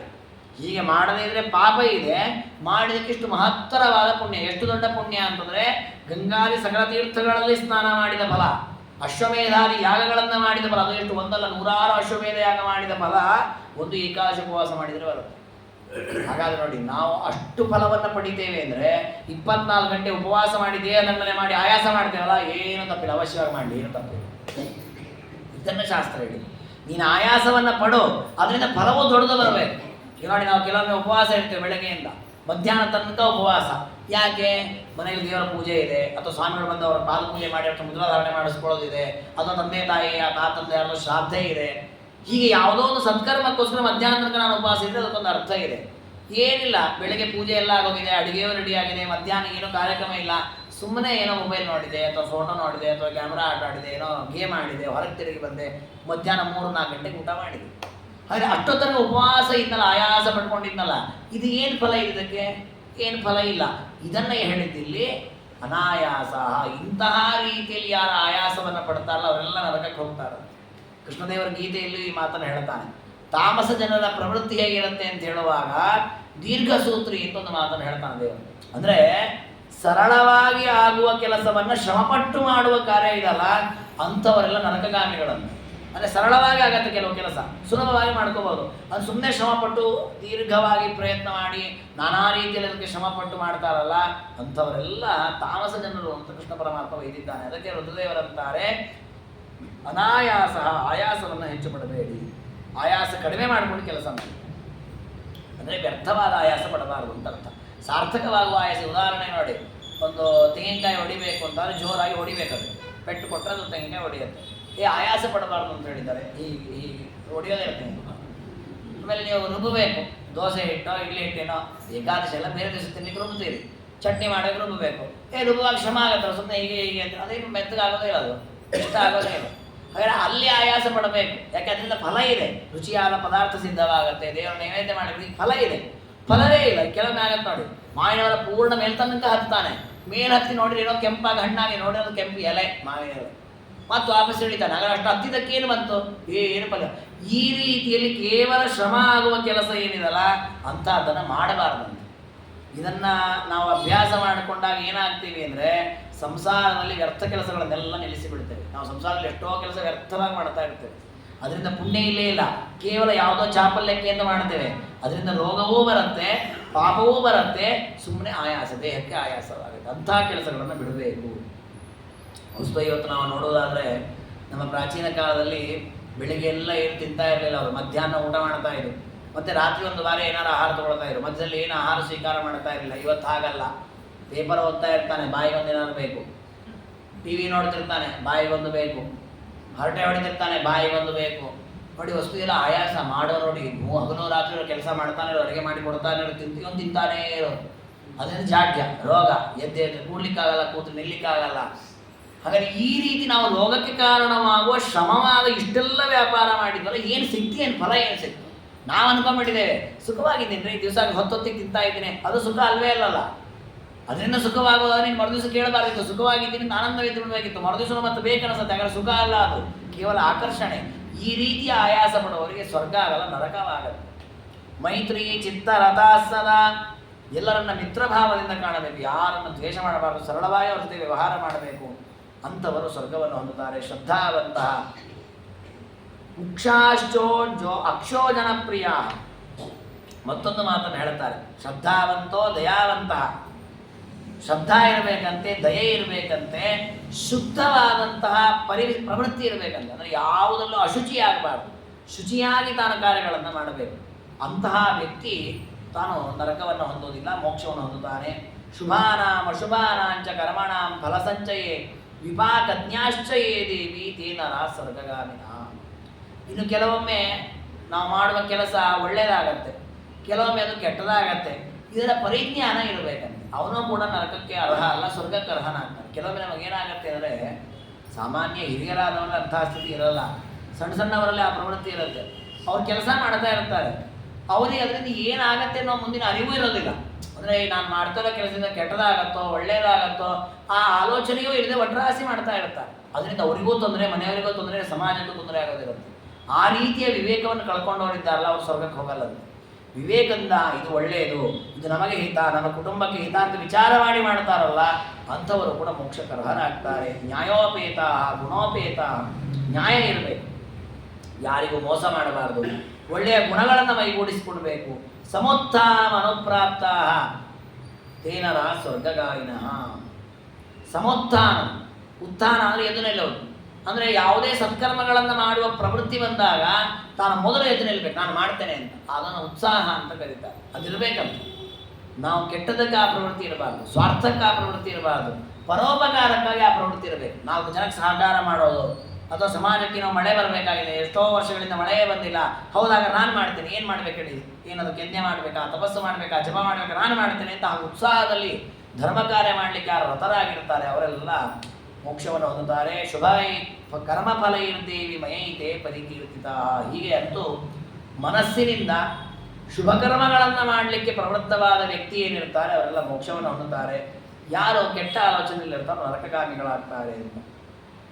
ಆಗ ಮಹಾರುದ್ರ ದೇವರ ಬಳಿಯಲ್ಲಿ ಪಾರ್ವತಿ ದೇವರು ಇನ್ನೂ ಕೆಲವು ಪ್ರಶ್ನೆಗಳಿದೆ ಅಂತ ಕೇಳುತ್ತಾರೆ. ಏನದು? ಮನುಷ್ಯನ ವಿಷಯದಲ್ಲಿ ನನಗಿರುವ ಪ್ರಶ್ನೆ. ಆ ಪ್ರಶ್ನೆಗಳೇ ಭಾರಿ ಚೆನ್ನಾಗಿವೆ ಪ್ರಶ್ನೆಗಳವರು ಕೇಳೋದು. ಕೇನಾಯುರ್ಲಭತೆ ದೀರ್ಘಂ ಕರ್ಮಣ ಪುರುಷ ಪ್ರಭೋ ತಪಸ ವಾಪಿ ದೇವೇಶ ಕೇನಾಯುರ್ಲಭತೆ ಮಹತ್. ಲೋಕದಲ್ಲಿ ನಾವು ತುಂಬ ವರ್ಷ ಬದುಕಬೇಕು, ಸಣ್ಣ ವಯಸ್ಸಿಗೆಲ್ಲ ಸಾಯಬಾರದು. ದೀರ್ಘಂ ಆಯು ಕೇನ ಲಭತೆ, ದೀರ್ಘವಾದ ಆಯುಷ್ಯ 80, 90, 100, 110 ಹೀಗೆ ದೀರ್ಘವಾಗಿ ನಾವು ಬದುಕಬೇಕು ಅಂದರೆ ಏನು ಕೆಲಸ ಮಾಡಬೇಕು, ನಾವು ಎಂಥ ಕರ್ಮ ಮಾಡಿದರೆ ನಮಗೆ ದೀರ್ಘ ಆಯುಷ್ಯ ಬರುತ್ತೆ, ಅಥವಾ ಯಾವ ತಪಸ್ಸು ಮಾಡಬೇಕು. ಇಲ್ಲ ಇಂಥ ಒಂದು ಮಂತ್ರವನ್ನು ಇಷ್ಟು ಬಾರಿ ತಪಸ್ಸು ಮಾಡಿಬಿಡಿ ನಮಗೆ ದೀರ್ಘ ಆಯುಷ್ಯ ಬರುತ್ತೆ, ಹಾಗೆ ಹೇಳಿಬಿಡಿ ನೀವು, ನಾವು ಮಾಡ್ತೇವೆ ಅದನ್ನು. ಹಾಗಾಗಿ ಕೇನ ತಪಸ್ಸ ಆಯು ಮಹತ್ವ ಲಭತೆ, ಮಹತ್ತರವಾದ ಆಯುಷ್ಯ ಪ್ರಾಪ್ತಿಯಾಗತ್ತೆ, ಅದನ್ನು ಹೇಳಬೇಕು. ಬರೀ ಅಷ್ಟು ಹೇಳಿಬಿಟ್ರೆ ಸಾಕಾಗಲ್ಲ. ಯಾಕೆ? ನಾವು ಕೆಲಸ ಮಾಡಬೇಕಾದ್ರೆ ಯಾವ ಕೆಲಸ ಮಾಡೋದ್ರಿಂದ ದೀರ್ಘಾಯುಷ್ಯ ಬರ್ತೋ ತಿಳ್ಕೊಂಡು ಮಾಡ್ತೇವೆ ಸರಿ, ಕೆಲವೊಮ್ಮೆ ಅದಕ್ಕೆ ವಿಪರೀತವಾಗಿ ಮಾಡೋದಿದೆ. ಅದಕ್ಕೆ ನಮಗೆ ಅಲ್ಪಾಯುಷ್ಯ ಬರಲಿಕ್ಕೆ ಏನು ಕಾರಣ ಅನ್ನೋದನ್ನು ಹೇಳಬೇಕಂತಾರೆ ಪಾರ್ವತಿದೆ. ಕ್ಷೀಣಾಯು ಕೇನ ಭವತಿ ಕರ್ಮಣ ಭೂಮಿಮಾನವ. ದೀರ್ಘಾಯುಷ್ಯ ಬರಲಿಕ್ಕೆ ಏನು ಮಾಡಬೇಕು ಅನ್ನೋದನ್ನು ಹೇಳಬೇಕು ನೀವು. ಕೆಲವೊಮ್ಮೆ ಅಲ್ಪಾಯುಷ್ಯಗಳಾಗಿ ಸತ್ತು ಹೋಗ್ತಾರೆ, 30 ವರ್ಷಕ್ಕೆ ಸಾಯ್ತಾರೆ, 15 ವರ್ಷಕ್ಕೆ ಸಾಯ್ತಾರೆ, ಹುಟ್ಟಿ 3-4 ತಿಂಗಳಿಗೆ ಮಗು ಸತ್ತು ಹೋಗುತ್ತೆ. ಈ ರೀತಿ ಒಂದೊಂದು ರೀತಿಯಲ್ಲಿ ಅಪಮೃತ್ಯು ಅಂತ ಕರೀತಾರೆ, ಅಕಾಲ ಮರಣ. ಇದಾಗಲಿಕ್ಕೆ ಏನು ಕಾರಣ? ವಿಪಾಕಂ ಕರ್ಮಣಾಂ ದೇವ ವಕ್ತುಮರ್ಹಸ್ಯ ನಿಂದಿತ. ಈ ರೀತಿ ಯಾವ ಕರ್ಮದ ಫಲವಾಗಿ ನಮಗೆ ದೀರ್ಘಾಯುಷ್ಯ ಬರುತ್ತೆ, ಯಾವ ಕರ್ಮದ ಫಲವಾಗಿ ನಾವು ಸಣ್ಣ ವಯಸ್ಸಲ್ಲಿ ಸಾಯುವಂತಾಗತ್ತೆ, ಅದಕ್ಕೇನು ಕಾರಣ? ಇದರ ಜೊತೆಗೆ ಇನ್ನೂ ಕೆಲವು ಪ್ರಶ್ನೆಗಳಿದೆ ಅಂತಾರೆ ಮಹಾದೇವಿಯರು. ಯಾಕೆ ಅಂದರೆ ಪಾರ್ವತಿ ದೇವಿ ಕೇಳೋ ಪ್ರಶ್ನೆ ಏನಿದೆ, ಸಮಾಜದ ಸ್ಥಿತಿಯನ್ನೇ ಕೇಳ್ತಾರೆ ಅವರು. ಏನು? ಈ ಲೋಕದಲ್ಲಿ ಕೆಲವರಿದ್ದಾರೆ, ಹೇಗಿದ್ದಾರೆ? ಅಪರೇಚ ಮಹಾಭಾಗ್ಯ ಮಂದಭಾಗ್ಯ ಸ್ತತಾಪ. ಕೆಲವರಿಗೆ ಭಾರೀ ಸಂಪತ್ತಿದೆ, ಶ್ರೀಮಂತರಾಗಿದ್ದಾರೆ. ಅವ್ರು ನೋಡುವಾಗಲೇ ಏನು ಶ್ರೀಮಂತಿಗೆ, ಏನು ವೈಭವ, ನಮಗೂ ಅವ್ರು ನೋಡಿ ಒಂದು ರೀತಿ ಮಾತ್ಸರಕ್ಕೆ ಅಷ್ಟು ಶ್ರೀಮಂತರಾಗಿದ್ದಾರೆ. ಕೆಲವರು ಮಂದಭಾಗ್ಯ ಸ್ತತಾಪದೆ, ಏನಿಲ್ಲ, ಅತ್ಯಂತ ನಿರ್ಗತಿಕರಾಗಿದ್ದಾರೆ. ಇಬ್ಬರು ಒಂದೇ ಊರಲ್ಲಿ ಇರ್ತಾರೆ, ಒಂದೇ ಏರಿಯಾದಲ್ಲೇ ಇರ್ತಾರೆ, ಅಕ್ಕಪಕ್ಕ ಮನೆಗಳು. ಅವನು ದಿನೇ ದಿನೇ ದಿನೇ ಶ್ರೀಮಂತನಾಗಿ ಆನಂದವಾಗಿ ಬದುಕ್ತಿರ್ತಾನೆ. ಇವನು ಸಣ್ಣ ಮತ್ತೊಂದು ಮನೆ ಕಟ್ಟಿಸ್ಲಿಕ್ಕೂ ಆಗಲ್ಲ ಅವನಿಗೆ, ಆ ಮನೆನೇ ಕಳ್ಕೊಳ್ಳೋದೇ ಉಳಿಸ್ಕೊಂಡಿದ್ದೆ ದೊಡ್ಡದಾಗಿಟ್ಟಿರುತ್ತೆ ಅವನಿಗೆ. ಮಂದಭಾಗ್ಯ, ಅವನಿಗೆ ಭಾಗ್ಯವೇ ಇಲ್ಲ, ಅದೃಷ್ಟವೇ ಇಲ್ಲ. ಇವನಿಗೆ ಸಿಕ್ಕಾಪಟ್ಟೆ ಅದೃಷ್ಟ, ಇವನಿಗೇನೂ ಅದೃಷ್ಟವೇ ಇಲ್ಲ. ಯಾಕೆ ಹೀಗಾಗತ್ತೆ? ಅಕುಲೀನಾಸ್ತತಾಚಾನ್ಯೇ ಕುಲೀನಾಶ್ಚ ತತಾಪರೆ. ಪರಸ್ಪರ ಇಬ್ಬರು ಫ್ರೆಂಡ್ಗಳಿದ್ದಾರೆ, ಒಬ್ಬ ಭಾರಿ ಒಳ್ಳೆ ಕುಲದಲ್ಲಿ ಹುಟ್ಟಿದವನು, ಇನ್ನೊಬ್ಬನಿಗೆ ಕುಲ ಯಾವುದಂತನೂ ಗೊತ್ತಿಲ್ಲ. ಹಾಗಾದರೆ ಒಬ್ಬ ಸತ್ಕುಲ ಪ್ರಸೂತ, ಇನ್ನೊಬ್ಬ ಯಾವುದೋ ಎಲ್ಲಿ ಹುಟ್ಟಿದಾನೆ ಅಂತಲೇ ಗೊತ್ತಿಲ್ಲ. ಈ ರೀತಿಯ ಸ್ಥಿತಿ ಯಾಕೆ ಹೀಗಾಗತ್ತೆ? ಇಬ್ಬರು ಫ್ರೆಂಡ್ ಆಗಿ ಇರ್ತಾರೆ ಅವರು, ಆದರೆ ಅವನಿಗೆ ಈ ಸ್ಥಿತಿ ಇದೆ, ಇವನಿಗೆ ಆ ಸ್ಥಿತಿ. ದುರ್ದರ್ಶ ಘೇಚಿ ನಿರ್ಭಾಂತಿ ನರ ಕಾಷ್ಠಮಯ ಇವ ಪ್ರಿಯದರ್ಶಾಸ್ತಥಾಚಾನ್ಯೇ ದರ್ಶನ ದೇವ ಮಾನವ. ಇನ್ನು ಕೆಲವರನ್ನು ನೋಡುವಾಗ ಯಾಕೆ ನೋಡ್ತಾ ಇದ್ದೀವಪ್ಪ ಇವ್ರನ್ನ ಅಂತ ಅನ್ಸುತ್ತೆ, ಅಷ್ಟು ಕೆಟ್ಟ ಮುಖವಾಗಿರುತ್ತಂತ ಕೆಲವರು. ದುರ್ದರ್ಶ ಕೀಚಿತ್, ಅದಕ್ಕೆ ಅದನ್ನು ವರ್ಣನೆ ಮಾಡ್ತಾರೆ. ಕಾಷ್ಟಮಯ ಇವ, ಯಾವುದೋ ಕಟ್ಟಿಗೆಯಿಂದ ಮಾಡಿದ ಅಬದ್ಧ ಮುಖ ಇರುವ ಗೊಂಬೆಯೋ ಅನ್ನುವಂತೆ ಇರ್ತಾರಂತೆ ಕೆಲವರು. ನೋಡ್ಲಿಕ್ಕೆ ಅಷ್ಟು ಅಸಹ್ಯವಾಗಿರ್ತಾರೆ. ನೋಡಿ ನಾವೇ ಅಂತೇವೆ, ಏನ್ರಿ ಪಾಪ ಅವರೇ ನನ್ನ ಮುಖ ಬೇಕು ಅಂತ ಕೇಳ್ಕೊಂಬಂದಿದ್ದಾನ ಪಾಪ ಅಂತ ಅವ್ರನ್ನ ಯಾಕೆ ಆಡ್ಕೊಳ್ತೀರಿ, ಅವ್ರ ಮುಖವನ್ನು ಯಾರೋ ಇನ್ನೊಬ್ರು ವ್ಯಂಗ್ಯ ಮಾಡ್ತಾ ಇದ್ರೆ ನಾವೇ ಅಂತೀವಿ ಹಂಗೆಲ್ಲ ಯಾಕೆ ಪಾಪ ವ್ಯಂಗ್ಯ ಮಾಡ್ತೀರಿ ಅಂತೆಲ್ಲ ಅಂತೇವೆ. ಅಂದರೆ ಕೆಟ್ಟ ಮುಖಗಳವರು ಇರ್ತಾರೆ ಅಂತ ಅರ್ಥ ಸಮಾಜದಲ್ಲಿ. ಅದಕ್ಕೆ ಪಾರ್ವತಿ ದೇವಿ ಕೇಳಿದ್ರು, ಅಂಥ ಕೆಟ್ಟ ಮುಖ ಯಾಕೆ ಬಂತು ಅಂತವರಿಗೆ. ಇನ್ನು ಕೆಲವರು ಇರ್ತಾರೆ ಪ್ರಿಯ ದರ್ಶಾಸ್ತತಾಚಾನ್ಯೇ ದರ್ಶನ ದೇವ ಮಾನವ. ಇನ್ನು ಕೆಲವ್ರ ಹತ್ರ ನಾವು ಮಾತಾಡಲ್ಲ, ಅವ್ರ ಜೊತೆ ಸಂಬಂಧ ಇಲ್ಲ, ವ್ಯವಹಾರ ಇಲ್ಲ, ಏನಿಲ್ಲ, ಮೊದಲನೇ ಬಾರಿ ನೋಡ್ತಾ ಇರ್ತೀವಿ, ನೋಡಬೇಕು ಅಂತ ಅನಿಸುತ್ತೆ, ಅವ್ರನ್ನ ಬೇಡ ಅಂತ ಅನಿಸೋದಿಲ್ಲ, ಅಷ್ಟು ಸುಂದರವಾಗಿರ್ತಾರೆ. ಕೆಲವರು ಭಾರೀ ಸುಂದರ, ಕೆಲವು ಅತ್ಯಂತ ಕುರೂಪ. ಇದು ಎರಡೂ ರೀತಿ ಜನರು ಸಮಾಜದಲ್ಲಿದ್ದಾರೆ, ನಮ್ಮ ವ್ಯವಹಾರದಲ್ಲಿರ್ತಾರೆ. ಎಷ್ಟರ ಮಟ್ಟಿಗೆ ಕೆಲವರಂತೂ ಪ್ರತಿನಿತ್ಯ ಸಿಗ್ತಿರ್ತಾರೆ, ಸಿಕ್ಕಾಗಲಿ ಇವರು ಆಡ್ಕೊಳ್ತಿರ್ತಾರೆ, ಬಂದ ನಾಳೆ ಅವರು ನೋಡೋಕ್ಕೆ ಆಗೋದಿಲ್ಲ ನನಗೆ ಅಂತ ಆಡ್ಕೊಳ್ತಿರ್ತಾರೆ. ಹಾಗೆ ಆ ರೀತಿಯ ಜನರು ಇದ್ದಾರಲ್ಲ, ಯಾಕೆ ಕೆಲವಷ್ಟು ಕೆಟ್ಟ ಮುಖದವರು ಯಾಕೆ, ಕೆಲವಷ್ಟು ಸುಂದರ ಮುಖದವರು ಯಾಕೆ ಹಾಗಾಗಿದ್ದಾರೆ. ದುಷ್ಪ್ರಜ್ಞಾ ಕೇಚಿದಾಭಾಂತಿ ಕೇಚಿದಾಭಾಂತಿ ಪಂಡಿತ. ಒಂದೇ ಕ್ಲಾಸಲ್ಲಿ ಇರ್ತಾರೆ, ಒಬ್ಬ ಭಾರೀ ಮೇಧಾವಿಯಾಗಿ ಭಾರಿ ದೊಡ್ಡ ಪಂಡಿತ ಆಗ್ತಾನೆ, ಒಬ್ಬ ದುಷ್ಪ್ರಜ್ಞ ಬರೀ ತಮಾಷೆ ಮಾಡೋದು, ವ್ಯಂಗ್ಯ ಮಾಡೋದು, ಅಧ್ಯಾಪಕರನ್ನೇ ಪೀಡಿಸೋದು, 10 ಬಾರಿ ಅದೇ ಕ್ಲಾಸಲ್ಲಿ ಕೂತಿರ್ತಾನೆ ಫೇಲ್ ಆಗಿ. ಕೆಲವರಿಗೆ ಪ್ರಜ್ಞೆಯೇ ಇಲ್ಲ, ಇವ್ರು ಭಾರೀ ಮೇಧಾವಿ. ಯಾಕೆ ಈ ವ್ಯತ್ಯಾಸ ಯಾಕೆ. ಮಹಾಪ್ರಾಜ್ಞಾಸ್ತತೈವಾನ್ಯೇ ಜ್ಞಾನ ವಿಜ್ಞಾನ ಭಾವಿನ ಅಲ್ಪಾಬಾಧಾಸ್ತತ ಕೇಚಿನ್ ಮಹಾಬಾಧಾಸ್ತತಾ ಪರೇ. ಕೆಲವರಿಗೆ ಕಷ್ಟಗಳು ಬರುತ್ತೆ ಜೀವನದಲ್ಲಿ, 1-2 ಕಷ್ಟ ಬರ್ತಾ ಇರುತ್ತೆ, ಇನ್ನೊಂದು ಪರಿಹಾರ ಮಾಡ್ಕೊಳ್ತಿರ್ತಾರೆ, ಹಂಗೂ ಹಿಂಗೂ ಜೀವನ ನಡೆಸ್ತಿರ್ತಾರೆ. ಕೆಲವರಿಗೆ ಆಗಲ್ಲ, ಪ್ರತಿ ನಿತ್ಯ ಗೋಳು ಹೇಳ್ಕೊಳ್ಳೋದೆ ಮಹಾ ಕಷ್ಟ. ಈ ರೀತಿ ಲೋಕದಲ್ಲಿ ವಿಚಿತ್ರ ಸ್ಥಿತಿಯಲ್ಲಿ ಜನಗಳಿದ್ದಾರಲ್ಲ, ಇದಕ್ಕೆಲ್ಲ ಏನು ಕಾರಣ, ಯಾಕೆ ಹಾಗಾಗ್ತಾರೆ ಅವರೆಲ್ಲ, ಅದರ ಹಿನ್ನೆಲೆ ಏನು. ಒಂದು ರೀತಿಯಲ್ಲಿ ಪಾರ್ವತಿ ದೇವಿ ಕೇಳಿದ ಪ್ರಶ್ನೆಗಳೇನಿದೆ ಇದಕ್ಕೆಲ್ಲ ಉತ್ತರ ಒಂದೇ. ಮೊದಲಿಗೆ ಹೇಳಿದ್ದಾರೆ ರುದ್ರದೇವರು, ಕರ್ಮದ ಫಲವಾಗಿ ಬರುವುದು ಅದೆಲ್ಲವೂ ಕೂಡ. ಆದರೆ ಯಾವ ಕರ್ಮದ ಫಲವಾಗಿ ಈ ರೀತಿ ಬಂದಿದೆ ಅನ್ನೋದು ಪ್ರಶ್ನೆ ಪಾರ್ವತಿ ದೇವರು. ಕರ್ಮದ ಫಲವಾಗಿ ನಾವು ಈ ರೀತಿ ಬೇರೆ ಬೇರೆ ವಿಚಿತ್ರವಾದ ಜಗತ್ತಲ್ಲಿ ಇದ್ದೇವೆ ನಾವೆಲ್ಲರೂ ಕೂಡ. ಈ ರೀತಿ ವಿಚಿತ್ರವಾಗಿ ಕೆಟ್ಟ ಮುಖ, ಒಳ್ಳೆಯ ಮುಖ, ಸ್ವರೂಪ, ಕುರೂಪ, ಒಳ್ಳೆಯ ಸಂಪತ್ತು, ಸಂಪತ್ತಿಲ್ಲದೆ ಬಡವನಾಗಿರೋದು, ದೀರ್ಘಾಯುಷ್ಯ, ಅಲ್ಪಾಯುಷ್ಯದ ಎಲ್ಲದಕ್ಕೂ ಕಾರಣ ಏನು, ಅದನ್ನು ನೀವು ನಿರೂಪಣೆ ಮಾಡಿ ಅಂತ ಕೇಳ್ತಾರೆ.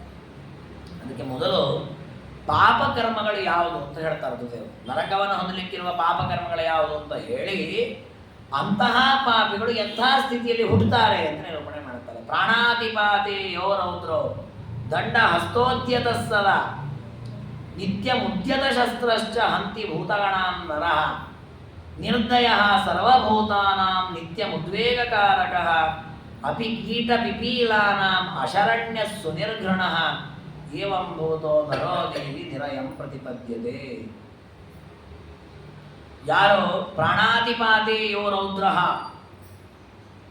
ಜೀವನದಲ್ಲಿ ಸಿಕ್ಕಾಪಟ್ಟೆ ಸಿಟ್ಟು ಕೋಪ ಮಾಡ್ತಾ ಮತ್ತೊಬ್ಬರನ್ನ ಪೀಡಿಸುವುದು, ಹಿಂಸಿಸುವುದು, ಕೆಟ್ಟ ಮುಖ ಮಾಡಿ ಅವ್ರನ್ನ ಬೈಯುವುದು, ಇದನ್ನು ಮಾಡ್ತಾ ಇರ್ತಾನೆ. ಯಾರನ್ನ ಬೈತಿರ್ತಾನೋ ಒಂದು ದಿವಸ ರೋಗಗ್ರಸ್ತನಾಗಿ ಹಾಸಿಗೆ ಹಿಡಿದು ನೀನು ಸಾಯುವ ಹಂತಕ್ಕೆ ಹೋಗಿರ್ತಾನ ಅವನು, ಅಲ್ಲೂ ಇವನು ಕ್ರೂರವಾಗಿ ಅವನನ್ನು ವರ್ತಿಸ್ತಾನೆ. ಪ್ರಾಣಾತಿಪಾತೇಯೋ ರೌದ್ರ, ಇನ್ನೊಂದು 10 ನಿಮಿಷಕ್ಕೆ ಸತ್ಯ ಹೋಗ್ತಾನ ಅವನು, ಅಂಥಲ್ಲಿ ಇವನು ಕ್ರೂರವಾಗಿ ವರ್ತಿಸ್ತಾನೆ. ಅವನೇನು ಅಂತ ವ್ಯಕ್ರವಾಗಿ ವರ್ತಿಸ್ತಾನೆ. ದಂಡ ಹಸ್ತೋದ್ಯದ ಸದ, ಯಾವಾಗ ಹೋದ್ರು ಹೊಡಿ ಬಡಿ ಇದರಲ್ಲಿ ಆಸಕ್ತನಾಗಿರ್ತಾನೆ. ಹಂತಿ ಭೂತಗಣ ಅನ್ನರ, ಅನೇಕರನ್ನ ಸಂಹಾರ ಮಾಡ್ತಾನೆ, ಕೊಲೆ ಮಾಡ್ತಾನೆ. ನಿರ್ದಯ ಸರ್ವಭೂತಾನ, ಯಾವ ಪ್ರಾಣಿಗಳಲ್ಲಿ ದಯೆ ಇರೋದಿಲ್ಲ. ಎಷ್ಟರ ಮಟ್ಟಿಗೆ ನೋಡಿ, ನಮ್ಮ ಮನೆಯಲ್ಲಿ ಇಲಿ ಬಂದರೆ ನಾವು ಓಡಿಸ್ತೇವೆ, ಹಾವು ಗಿವುಗಳು ಬಂದರೆ ಓಡಿಸ್ತೇವೆ, ನಿಜ. ಇರುವೆ ಬಂದರೆ ಓಡಿಸ್ತೀವಾ? ಹೀಗೆ ದೂರಕ್ಕೆ ಸರಿಸ್ತೀವಿ ಅಷ್ಟೇ. ಭಾಳ ನಾವು ತಿನ್ನೋ ಪದಾರ್ಥಕ್ಕೆ ಲಕ್ಷ್ಮಣ ರೇಖೆ ಮತ್ತೊಂದೇನೋ ಮಾಡ್ಕೊಂಡು ವ್ಯವಸ್ಥೆ ಮಾಡ್ಕೊಳ್ತೀವಿ.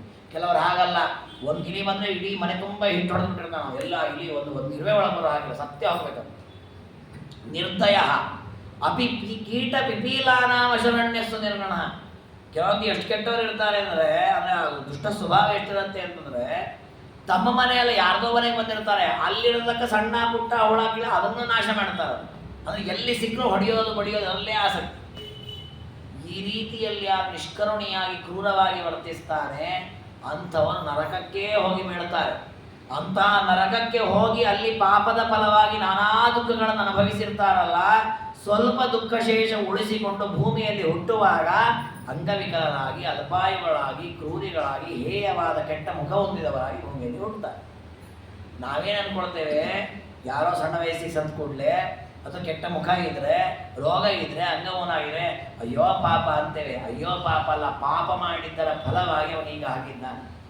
ಹಾಗಂತ ಅವನಿಗೆ ನಾವು ಅಂತ ಕೊಡಬಾರ್ದು. ನೀನು ಪಾಪ ಮಾಡಿದ್ದಕ್ಕೆ ಹೀಗಾಗಿದ್ದೀನಿ ನಾವು ಅನ್ನಬಾರ್ದು. ಈಗ ಅದು ನಮಗೆ ಪಾಪ ಆಗತ್ತೆ. ಅವನು ಮಾಡಿದವನು ಅನುಭವಿಸ್ತಿರ್ತಾನೆ, ತಿಳ್ಕೊಳ್ಬೇಕು ನಾವು. ಅಯ್ಯೋ ಆ ಪಾಪ ಮಾಡಿದ್ದಕ್ಕೆ ಅವನಿಗೆ ಹೀಗಾಗಿದೆ. ದೊಡ್ಡವರು, ಹಿರಿಯರು, ಗುರುಗಳು, ದೇವರು ನೋಡದೆ ಕಾಲು ತೋರಿಸ್ತಾರೆ, ಚಾಡಿಸಿ ಒದಿತಾರೆ ನಿಷ್ಕರುಣಿಗಳಾಗಿ. ಅತ್ತೆಯನ್ನು ಒದಿತಾರೆ, ಮಾವನನ್ನು ಒದಿತಾರೆ, ಮಕ್ಕಳನ್ನು ಒದಿತಾರೆ. ಈ ರೀತಿ ಕಾಲಿನಿಂದ ಒದ್ದಿರ್ತಾರಲ್ಲ, ಪರಮಾತ್ಮ ಮುಂದಿನದಲ್ಲಿ ಕುಂಟರನ್ನಾಗಿ ಮಾಡಿ ಹುಟ್ಟಿಸ್ತಾನೆ, ಕಾಲೇ ಇಲ್ಲದಂತೆ ಮಾಡ್ತಾನೆ. ನಾವು ಅಯ್ಯೋ ಪಾಪದವ್ರಿಗೆ ಹಿಡಿದು ರೋಡ್ ದಾಟಿಸ್ತೇವೆ. ಪಾಪ ಪುಂಟ ಕಾಲಿಲ್ಲ ಅವನಿಗೆ, ನಮ್ಮ ಪುಣ್ಯ ಇದೆ, ಅವನಿಗೆ ಸಹಾಯ ಮಾಡಿದ್ದಕ್ಕಿಲ್ಲ ಅಂತಲ್ಲ, ಆದ್ರೆ ಅವನು ಪಾಪ ಅಲ್ಲ. ಈಗ ಅವನು ನೋಡಿದಾಗ ನಮಗೆ ಅನಿಸ್ತಾ ಇದೆ, ಯಾಕೆ ಈಗ ಅವನ ಆ ಸ್ಥಿತಿಯಲ್ಲಿದ್ದಾನೆ, ಅಂಗಪೂರ್ಣನಾಗಿದ್ದಾನೆ, ತಾನು ಸ್ವತಂತ್ರವಾಗಿ ಏನೋ ಮಾಡದ ಸ್ಥಿತಿಯಲ್ಲಿದ್ದಾನೆ, ನಮಗೆ ಅನಿಸೋದು ಸಹಜ. ಆದ್ರೆ ಅವನಿಗೆ ಆ ಸ್ಥಿತಿ ಬರಲಿಕ್ಕೆ ಕಾರಣ ಬೇರೆ ಯಾರಲ್ಲ, ಅವನೇ ಹಿಂದಿನ ಜನ್ಮದಲ್ಲಿ ಕಾಲಿನಿಂದ ಒದ್ದಿದ್ದ, ದೇವ್ರ ಕಾಲು ತೆಗೆದ. ಹಾಗಾಗಿ ನಾವು ಎಷ್ಟು ಪಾಪಗಳನ್ನು ಮಾಡ್ತೇವೆ, ಎಷ್ಟು ಹಿಂಸೆಯನ್ನು ಮಾಡ್ತೇವೆ, ಎಷ್ಟು ದ್ರೋಹವನ್ನು ಮಾಡ್ತೇವೆ, ಅದು ಮನಸ್ಸಿನಿಂದ ಆಗಲಿ, ಕಣ್ಣಿನಿಂದ ಆಗಲಿ, ಕಿವಿಯಿಂದ ಆಗಲಿ, ದೇಹದಿಂದ ಆಗಲಿ, ಅದಕ್ಕೆ ತಕ್ಕ ಫಲ ನಮಗೇ ಬರುವುದು, ಬೇರೆ ಯಾರಿಗೂ ಬರುವುದಿಲ್ಲ. ಹಾಗಾಗಿ ನರಕವನ್ನು ಹೊಂದೋರು ಇಂಥವರು. ವಿಪರೀತಸ್ತು ಧರ್ಮಾತ್ಮ ರೂಪವಾನ ಬೀಜಾಯತೆ. ಇದಕ್ಕೆ ವಿಪರೀತವಾಗಿರ್ತಾರೆ. ಎಂಥವರು ಅಂದರೆ ತಮ್ಮನ್ನ ದ್ವೇಷ ಮಾಡಿರ್ತಾವ ನಗ್ತಾನೆ ಮಾತಾಡಿಸ್ತಾರೆ. ಅವರು ತಮ್ಮ ಎದುರಿಗೆ ಬೈತಿರ್ತಾನೆ, ಅವನು ನಿನ್ನಿಂದ ಹಾಳಾಗಿದ್ರು, ನೀನು ಸರಿ ಇಲ್ಲ, ಇರಲಿ ಬಿಡ್ರಿ, ಹೋಗ್ಲಿ ಬಿಡ್ರಿ, ನಗ್ತಾನೆ ಮಾತಾಡ್ತಾನೆ. ತನ್ನ ತಪ್ಪಿರಲ್ಲ, ಆದರೂ ತನ್ನ ಮೇಲೆ ಆರೋಪ ಮಾಡ್ತಾರೆ.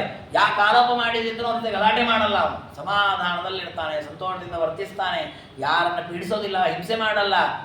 ಈ ರೀತಿ ನಗ್ತಾ ನಗ್ತಾ ಸುಂದರವಾಗಿ ಎಲ್ಲರ ಜೊತೆಗೆ ವ್ಯವಹಾರ ಮಾಡ್ತಾನಲ್ಲ, ಮುಂದಿನ ಜನ್ಮದಲ್ಲಿ ರೂಪವಾನ ಬೀಜಾಯತೆ, ಒಳ್ಳೆ ಸ್ಫುರದ್ರೂಪಿಯಾಗಿ ಭೂಮಿಯಲ್ಲಿ ಹುಡ್ತಾನೆ. ಹಾಗೆ ಒಳ್ಳೆಯ ಅಂಗಗಳು ನಮಗೆ ಸಿಕ್ಕಿ ಹುಟ್ಟಿದ್ದೇವೆ ಅಂದರೆ ಹಿಂದಿನ ಜನ್ಮದಲ್ಲಿ ಒಂದಿಷ್ಟು ಒಳ್ಳೆ ಪುಣ್ಯ ಮಾಡಿದ್ದೇವೆ ಅಂತ ಅರ್ಥ.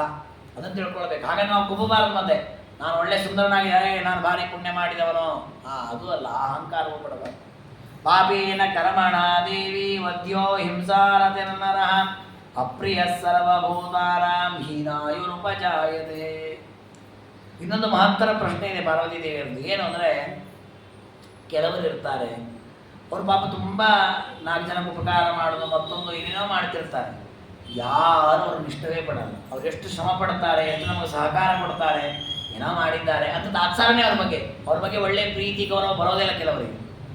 ಇದಕ್ಕೆ ಅವ್ರು ಅಂತಹ ಸಹ ಏನೋ ಮಾಡಿರಲ್ಲ, ಸುಮ್ಮನೆ ಯಾವತ್ತೋ ಒಂದು ದಿವಸ ಬಂದಿರ್ತಾರೆ, ಏನೋ ಒಂದು 4 ಮಾತಾಡಿರ್ತಾರೆ, ತಮ್ಮ ಕೈಲಾದ ಏನೋ ಒಂದು ಸಣ್ಣ ಪುಟ್ಟ ಸಹಾಯ ಮಾಡಿರ್ತಾರೆ.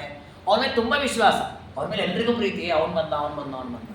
ಇದು ನಮ್ಗೆ ಇವತ್ತು ಲೋಕದಲ್ಲಿ ಕಾಣುತ್ತೆ. ಎಷ್ಟೋ ಜನ ಏನೋ ಮಾಡಿ ಬಹಳ ಪ್ರಸಿದ್ಧರಾಗಿಬಿಟ್ಟಿರ್ತಾರೆ.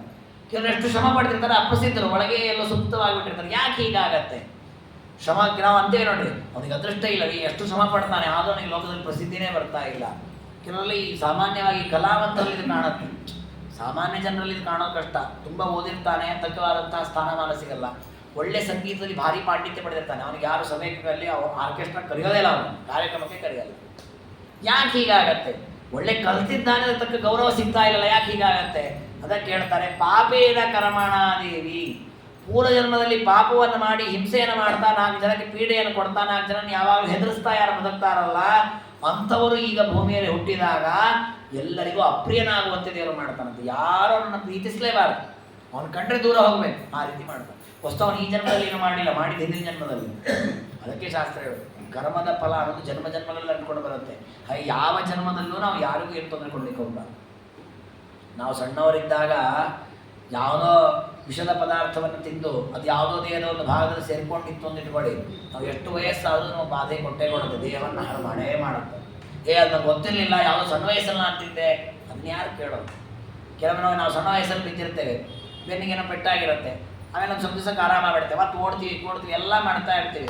50-60 ವರ್ಷ ಆದಮೇಲೆ ಅದೇ ಅವತ್ತು ಬಿದ್ದ ಆ ಸಣ್ಣ ಪೆಟ್ಟು ದೊಡ್ಡ ರೋಗವಾಗಿ 4 ದಿವಸ ಬೆಡ್ ರೆಸ್ಟ್ ಆಗಿ ಆಮೇಲೆ ಒಂದು ಬೆಲ್ಟ್ ಹಾಕೊಂಡು 100 ರೋಗಗಳು ಬರ್ತವೆ. ಹಾಗಾದ್ರೆ ನಾವು ಮಾಡಿದ ಕರ್ಮದ ಫಲ ಎಲ್ಲೂ ಹೋಗಲ್ಲ, ತಿರುಗಿ ನಮಗೇ ಬಂದು ಹೊಡೆಯುತ್ತೆ. ಹಾಗೆ ಅಪ್ರಿಯ ಸರ್ವಭೂತಾನ ಹೀನಾಯುರುಪಜಾಯತೆ, ಆಯುಷ್ಯ ಅಲ್ಪವಾಗಿ ಸಣ್ಣ ವಯಸ್ಸಲ್ಲಿ ಸತ್ತೋಗಿಬಿಡ್ತಾನೆ. ಕೆಲವೊಂದಕ್ಕೆಲ್ಲ ಡೈಲಾಗ್ ಬಿಡೋದಿದೆ, ಏನಂತ? ಸಣ್ಣ ವಯಸ್ಸು ಹತ್ತೋದೆ, ದೇವರಿಗೆ ಬಹಳ ಪ್ರೀತಿ, ಅವನ ದೇವ್ರು ಕರ್ಕೊಂಡ್ಬಿಟ್ಟ ಅಂತ ಹೇಳ್ತಾರೆ. ಏನು ದೇವರಿಗೆ ಪ್ರೀತಿ ಅವನ ತಲೆ? ದೇವರಿಗೆ ಎಲ್ಲ ಪ್ರಜೆಗಳು ಪ್ರೀತಿಯೇ. ದೇವರಿಗೆ ಯಾರ ಮೇಲೂ ಅತಿಯಾದ ಪ್ರೀತಿ ಇಲ್ಲ, ಅತಿಯಾದ ವ್ಯಾಮೋಹ ಇಲ್ಲ, ಅತಿಯಾದ ದ್ವೇಷವೂ ಇಲ್ಲ. ಒಂದು ದೇವ್ರು ಕರ್ಕೊಂಡ ಯಾಕೆ? ಅವನ ಕರ್ಮದ ಫಲವಾಗಿ ಅವನನ್ನು ಕರ್ಕೊಂಡದ್ದು. ಏನು ಕರ್ಮದ ಫಲ? ಪೂರ್ವ ಜನ್ಮದಲ್ಲಿ ಪಾಪೇನ ಕರ್ಮಣ ದೇವಿ ವದ್ಯೋ ಹಿಂಸಾರತೆ ನರಃ ಹಿಂಸೆಯನ್ನು ಮಾಡಿರ್ತಾನೆ, ಕೆಟ್ಟ ಕೆಲಸಗಳನ್ನು ಮಾಡಿರ್ತಾನೆ, ಮತ್ತೊಬ್ಬರನ್ನು ನಿಂದನೆ ಮಾಡಿರ್ತಾನೆ. ಅದರ ಫಲವಾಗಿ ಎಲ್ಲರಿಗೂ ಅಪ್ರಿಯನಾಗ್ತಾನೆ. ನಿರಯಂ ಯಾತಿ ಹಿಂಸಾತ್ಮ ಯಾತಿ ಸ್ವರ್ಗಮಹಿಂಸಕ ಯಾತನಾಂ ನಿರಯೇ ರೌದ್ರಾಂ ಸಕೃಚ್ಛಾಂ ಲಭತೆ ನರಃ. ನೋಡಿ ಹೇಗಿದೆ, ಕೆಟ್ಟ ಕೆಲಸ ಮಾಡಿದರೆ ಇಲ್ಲಿಯೂ ಕೆಟ್ಟ ಹೆಸರು, ಸತ್ತ ಮೇಲೆ ನರಕ, ಹುಟ್ಟುವಾಗ ಮತ್ತೆ ಅಂಗವೂನಾಗಿ ಹುಟ್ಟುದು. ಯಾಕೆ ಬೇಕು ಕೆಟ್ಟ ಕೆಲಸ? ಅದೇ ಒಳ್ಳೆ ಕೆಲಸ ಮಾಡಿದ್ರೆ ಇಲ್ಲೂ ಒಳ್ಳೆಯ ಹೆಸರು, ಸತ್ತ ಮೇಲೆ ಸ್ವರ್ಗಾದಿ ಉತ್ತಮ ಫಲ, ಮತ್ತೆ ಮುಂದಿನ ಜನ್ಮದಲ್ಲಿ ಒಳ್ಳೆಯ ರೂಪವಂತನಾಗಿ, ಒಳ್ಳೆಯ ಕುಲದಲ್ಲಿ ಒಳ್ಳೆಯ ಶ್ರೀಮಂತನಾಗಿ ಆನಂದವಾಗಿ ಬದುಕುವುದು. ಇದನ್ನು ಶಾಸ್ತ್ರ ಹೇಳ್ತಿದ್ದೆಲ್ಲ ಗಮನಿಸು. ಲೋಕವನ್ನು ನೋಡು, ಎಷ್ಟು ರೀತಿ ಬಹುಚಿತ್ರ ಜಗತ್ ಬಹುದಾಕರಣ, ವಿಚಿತ್ರವಾದ ಜಗತ್ತಿದೆ. 10 ಬಾರಿ ಅವಲೋಕನ ಮಾಡಬೇಕು. ಅವಲೋಕನ ಮಾಡೋಕ್ಕೆ 10 ಬಾರಿ ಟೂರಿಗೆ ಹೋಗೋದ್ರ ಪ್ರಯೋಜನ ಇಲ್ಲ. ಅದನ್ನು ಗಮನಿಸಬೇಕು. ಯಾರ್ಯಾರು ಹೇಗಿದ್ದಾರೆ, ಏನೇನು ರೀತಿ ಅನುಭವಿಸ್ತಾ ಇದ್ದಾರೆ, ಏನೇನು ಕಷ್ಟ ಇದೆ, ಏನೇನು ನಷ್ಟ ಇದೆ, ಯಾವುದು ಲಾಭ ಯಾವುದು ನಷ್ಟ, ಇದನ್ನೆಲ್ಲ ಗಮನಿಸಿದಾಗ ಅವರವರ ಕರ್ಮದ ಫಲ ಅವರವ್ರಿಗೆ ಬರ್ತಾ ಇರೋ ಸ್ಪಷ್ಟ ಮನವರಿಕೆ ಆಗತ್ತೆ. ನಾವು ಕಿಂಚಿತ್ತು ತಪ್ಪು ಮಾಡಬಾರ್ದು ಅನ್ನುವ ಪ್ರಜ್ಞೆ ನಮ್ಮಲ್ಲಿ ಮೂಡುತ್ತೆ. ಅದಕ್ಕೆ ಮಹಾಭಾರತವನ್ನು ಉಪದೇಶ ಮಾಡಿದ್ದು.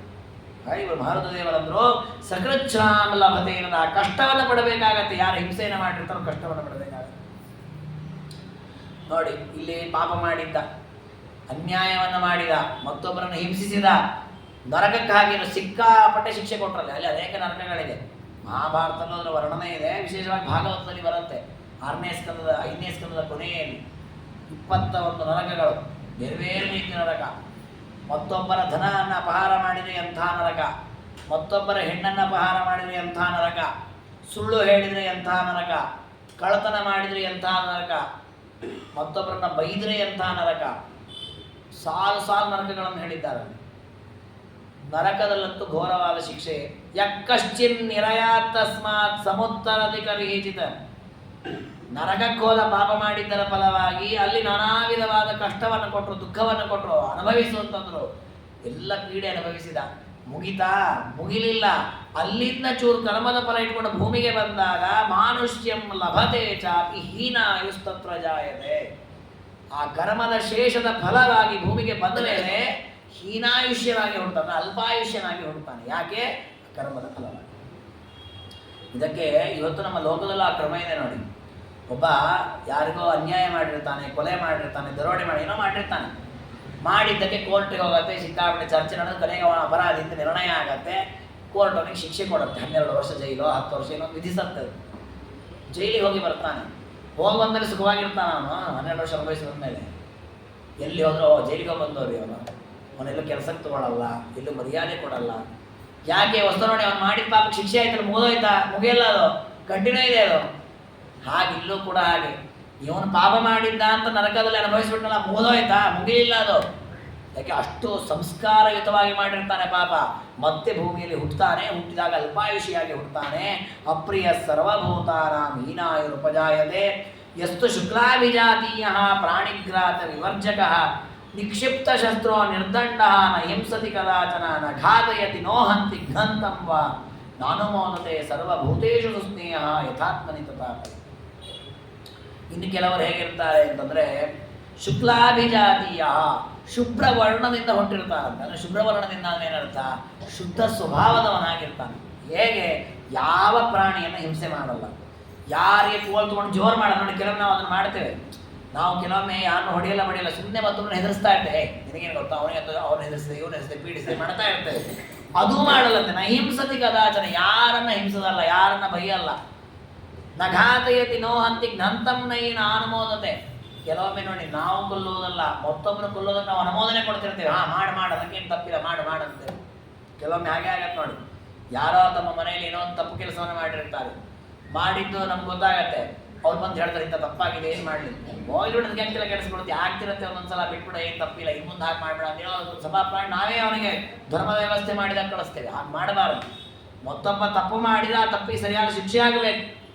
ಅದು ಬಿಟ್ಟು ಆ ತಪ್ಪನ್ನು ನಾವು ಅನುಮೋದನೆ ಮಾಡಬಾರ್ದು. ಯಾಕೆ ಅನುಮೋದನೆ ಮಾಡೋದಿಲ್ವೋ ಸರ್ವಭೂತೇಷು ಸ್ನೇಹ, ಎಲ್ಲರಲ್ಲೂ ಪ್ರೀತಿಯ ಭಾವನೆಯನ್ನು ಯಾರು ಧಾರಣೆ ಮಾಡಿದ್ದಾನೋ ಈದೃಶ ಪುರುಷೋತ್ಕರ್ಷೋ ದೇವಿ ದೇವತ್ವ ಅಂಥವನು ದೇವತ್ವವನ್ನು ಪಡ್ಕೊಳ್ತಾನೆ ಅಂತ ಹೇಳ್ತಾರೆ. ಯಾರಲ್ಲಿಯೂ ಕೋಪ ಮಾಡಿಕೊಳ್ಳದೆ ಸಹೃದಯಾಗಿ ಮಿತ್ರನಾಗಿ ಎಲ್ಲರೊಂದಿಗೂ ಪ್ರೀತಿಯಿಂದ ವ್ಯವಹಾರ ಮಾಡ್ತಾನಲ್ಲ, ಅಂಥವನು ಉತ್ತಮವಾದ ಫಲವನ್ನು ಪಡಿತಾನೆ, ಸ್ವರ್ಗಾದಿಗಳನ್ನು ಪಡಿತಾನೆ. ಅಲ್ಲಿ ಸುಖವನ್ನು ಅನುಭವಿಸಿ ಮಾನುಷೇ ಲೋಕೆ ಕದಾಚಿತ್ ಉಪಪದ್ಯತೆ ಕ್ಷೀಣೇ ಪುಣ್ಯೆ. ಆ ಪುಣ್ಯ ಅನುಭವಿಸಿ ಇಲ್ಲಿ ಒಂದಿಷ್ಟು ದಾನ ಮಾಡಿದ್ದ, ಯಾರನ್ನ ಬೈದಿರಲಿಲ್ಲ, ಅಧಿಕಾರ ಕೆಲವೊಮ್ಮೆ ಹಾಗಾಗತ್ತೆ, ಅಧಿಕಾರ ಸಿಕ್ಕಿದ್ದು ದುರುಪಯೋಗ ಪಡಿಸ್ಕೊಳ್ತಿರುತ್ತೆ. ಕೆಲವು ನೋಡಿ ಮಠ ಮಂದಿರಗಳಲ್ಲಿ ಅಧಿಕಾರ ಇರುತ್ತೆ ಕೆಲವರಿಗೆ, ಸ್ವಾಮಿಗಳ ಹತ್ರ ಮಂತ್ರಾಕ್ಷತೆಗೆ ಹೋಗ್ಬೇಕಾಗುತ್ತೆ, ಬರಬೇಡಿ, ಆಮೇಲೆ ಬನ್ನಿ, ಅಲ್ಲಿ ಬನ್ನಿ, ಇಲ್ಲಿ ಬನ್ನಿ, ಹಾಗೆ ಮಾಡಿ ಹೀಗೆ ಮಾಡಿ ಸಿಕ್ಕಾಪಟ್ಟೆ ನಮ್ಮನ್ನು ವಿರೋಧ ಮಾಡ್ತಾರೆ. ಕೆಲವರು ಹಾಗಲ್ಲ, ಒಂದೆರಡು ನಿಮಿಷ ನಿಂತ್ಕೊಳ್ಳಿ ಕೊಡಿಸ್ತೇವೆ ಅಂತೇಳಿ ಕೊಡಿಸ್ತಿರ್ತಾರೆ. ಅಂದರೆ ನೋಡಿ, ಆ ಅಧಿಕಾರದಲ್ಲಿ ಇದ್ದಾಗ ಕೋಪವೇ ಮಾಡಬೇಕು, ಜೋರೆ ಮಾಡಬೇಕು ಅಂತ ನಿಯಮ ಇಲ್ಲ. ಅಲ್ಲಿದ್ದು ಶಾಂತನಾಗಿ 4 ಜನಕ್ಕೆ ಹಿತವಾಗಿ ಕೆಲಸ ಮಾಡ್ಲಿಕ್ಕೆ ಬರುತ್ತೆ. ಹಾಗೆ ಮಾಡಿದರೆ ಸ್ವರ್ಗಾದಿಗಳಾಗತ್ತೆ. ಅಧಿಕಾರ ಸಿಕ್ಕಿದೆ ಅಂತ ದುರುಪಯೋಗ ಪಡಿಸ್ಕೊಂಡ್ರೆ ನರಕವಾಗಿದೆ. ನಮ್ಮಲ್ಲೊಂದು ಮಾತೇ ಇದಾವ, ದೇವರ ವರ ಕೊಟ್ಟರು ಪೂಜಾರಿ ವರ ಕೊಡಲ್ಲ ಅನ್ನೊಂದು ಮಾತು. ಹಾಗೆ ಆ ರೀತಿಯಲ್ಲಿ ಅಧಿಕಾರವನ್ನು ದುರುಪಯೋಗ ಪಡಿಸ್ಕೊಂಡವರಿಗೆ ನರಕ ಆಗತ್ತೆ. ಅಧಿಕಾರದಲ್ಲಿದ್ದು ಶಾಂತನಾಗಿ 4 ಜನಕ್ಕೆ ಉಪಕಾರಿಯಾಗಿರ್ತಾನಲ್ಲ ಅಂಥವನು ಮನುಷ್ಯನಾಗಿ ಪುಣ್ಯ ಎಲ್ಲ ಸ್ವರ್ಗದಲ್ಲಿ ಅನುಭವಿಸಿ ಕ್ಷೀಣ ಪುಣ್ಯವಾದ ಮನುಷ್ಯನಾಗಿ ಹುಡ್ತಾನೆ. ತತ್ರ ದೀರ್ಘಾಯುರುತ್ಪನ್ನ ಸಮರ ಸುಖಮೇದು. ಇಲ್ಲಿ ಹುಟ್ಟಿದಾಗಲೂ ದೀರ್ಘಾಯುಷಿಯಾಗಿ ಸುಖವಾದ ಜೀವನ ಆಗುವಂತಾಗುತ್ತೆ. ಅಂದರೆ ಪುಣ್ಯದಿಂದ ಬಂದಂತಹ ಫಲ. ಏಷ ದೀರ್ಘಾಯುಷಾಂ ಮಾರ್ಗ ಸುವೃತ್ತಾನಾಂ ಸುಕರ್ಮಿಣಾಂ ಪ್ರಾಣಿ ಹಿಂಸಾ ವಿಮೋಕ್ಷೇಣ ಬ್ರಹ್ಮಣ ಸಮುದೀರಿತ. ನೋಡಮ್ಮ ಪಾರ್ವತೀದೇವಿ, ದೀರ್ಘವಾದ ಆಯುಷ್ಯ ಪಡಿಬೇಕು ಅಂತ ಆಸೆ ಇದ್ರೆ ಯಾವ ಪ್ರಾಣಿಯನ್ನು ಹಿಂಸೆ ಮಾಡಬಾರ್ದು. ದೇಹದಿಂದಾಗಲಿ, ನಮ್ಮ ಕಾರ್ಯಗಳಿಂದಾಗಲಿ, ಮನಸ್ಸಿನಿಂದಾಗಲಿ, ಮಾತಿನಿಂದಾಗಲಿ ಯಾರ ಹಿಂಸೆಯನ್ನು ನೀವು ಮಾಡಲಿಲ್ಲ ಆದರೆ ಮುಂದಿನ ಜನ್ಮಗಳಲ್ಲಿ ದೀರ್ಘವಾಗಿ ಬರುತ್ತೆ. ಈ ಜನ್ಮದ ಫಲ ಅಲ್ಲ ಇದು. ಉತ್ಕಟವಾದಾಗ ಈ ಜನ್ಮಕ್ಕೂ ಎಫೆಕ್ಟ್ ಕೊಡುತ್ತದೋ. ನಾವು ಉತ್ಕಟವಾಗಿ ಹಿಂಸೆಯನ್ನು ಅತಿಯಾಗಿ ಮಾಡಿದ್ರೆ ಈ ಜನ್ಮದಲ್ಲಿ ನಾವು ಸತ್ತೋಗ್ಬಿಡ್ತೇವೆ. ಮತ್ತೆ ಅನುತ್ಕಟವಾಗಿ ಮಾಡಿದರೂ ಕೂಡ ಅದು ಮುಂದಿನ ಜನ್ಮಕ್ಕೆ ಕಾರಣವಾಗತ್ತೆ. ಅದಕ್ಕೋಸ್ಕರವಾಗಿ ಯಾರಿಗೆ ದೀರ್ಘಾಯುಷ್ಯ ಬೇಕು ಅಂತ ಆಸೆ ಇದೆ ಅವರು ಯಾವ ಪ್ರಾಣಿಗಳ ಹಿಂಸೆಯನ್ನು ಮಾಡಬಾರದು.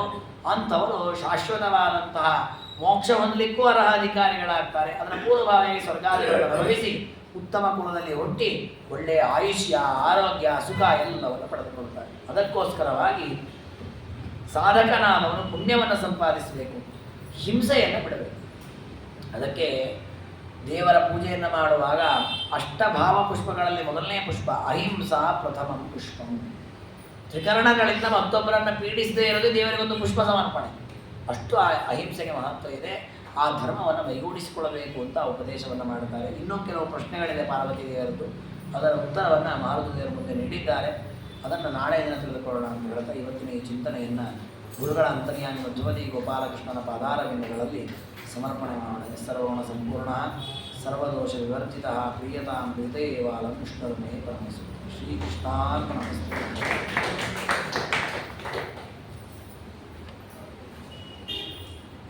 ಶ್ರೀಮನ್ ನವಿಂದಂತಿ ವಿನಾಯಕರ್ಪಣಂ ತಸ್ಮೈ ಸುಭದ್ರಶ್ವಸೇ.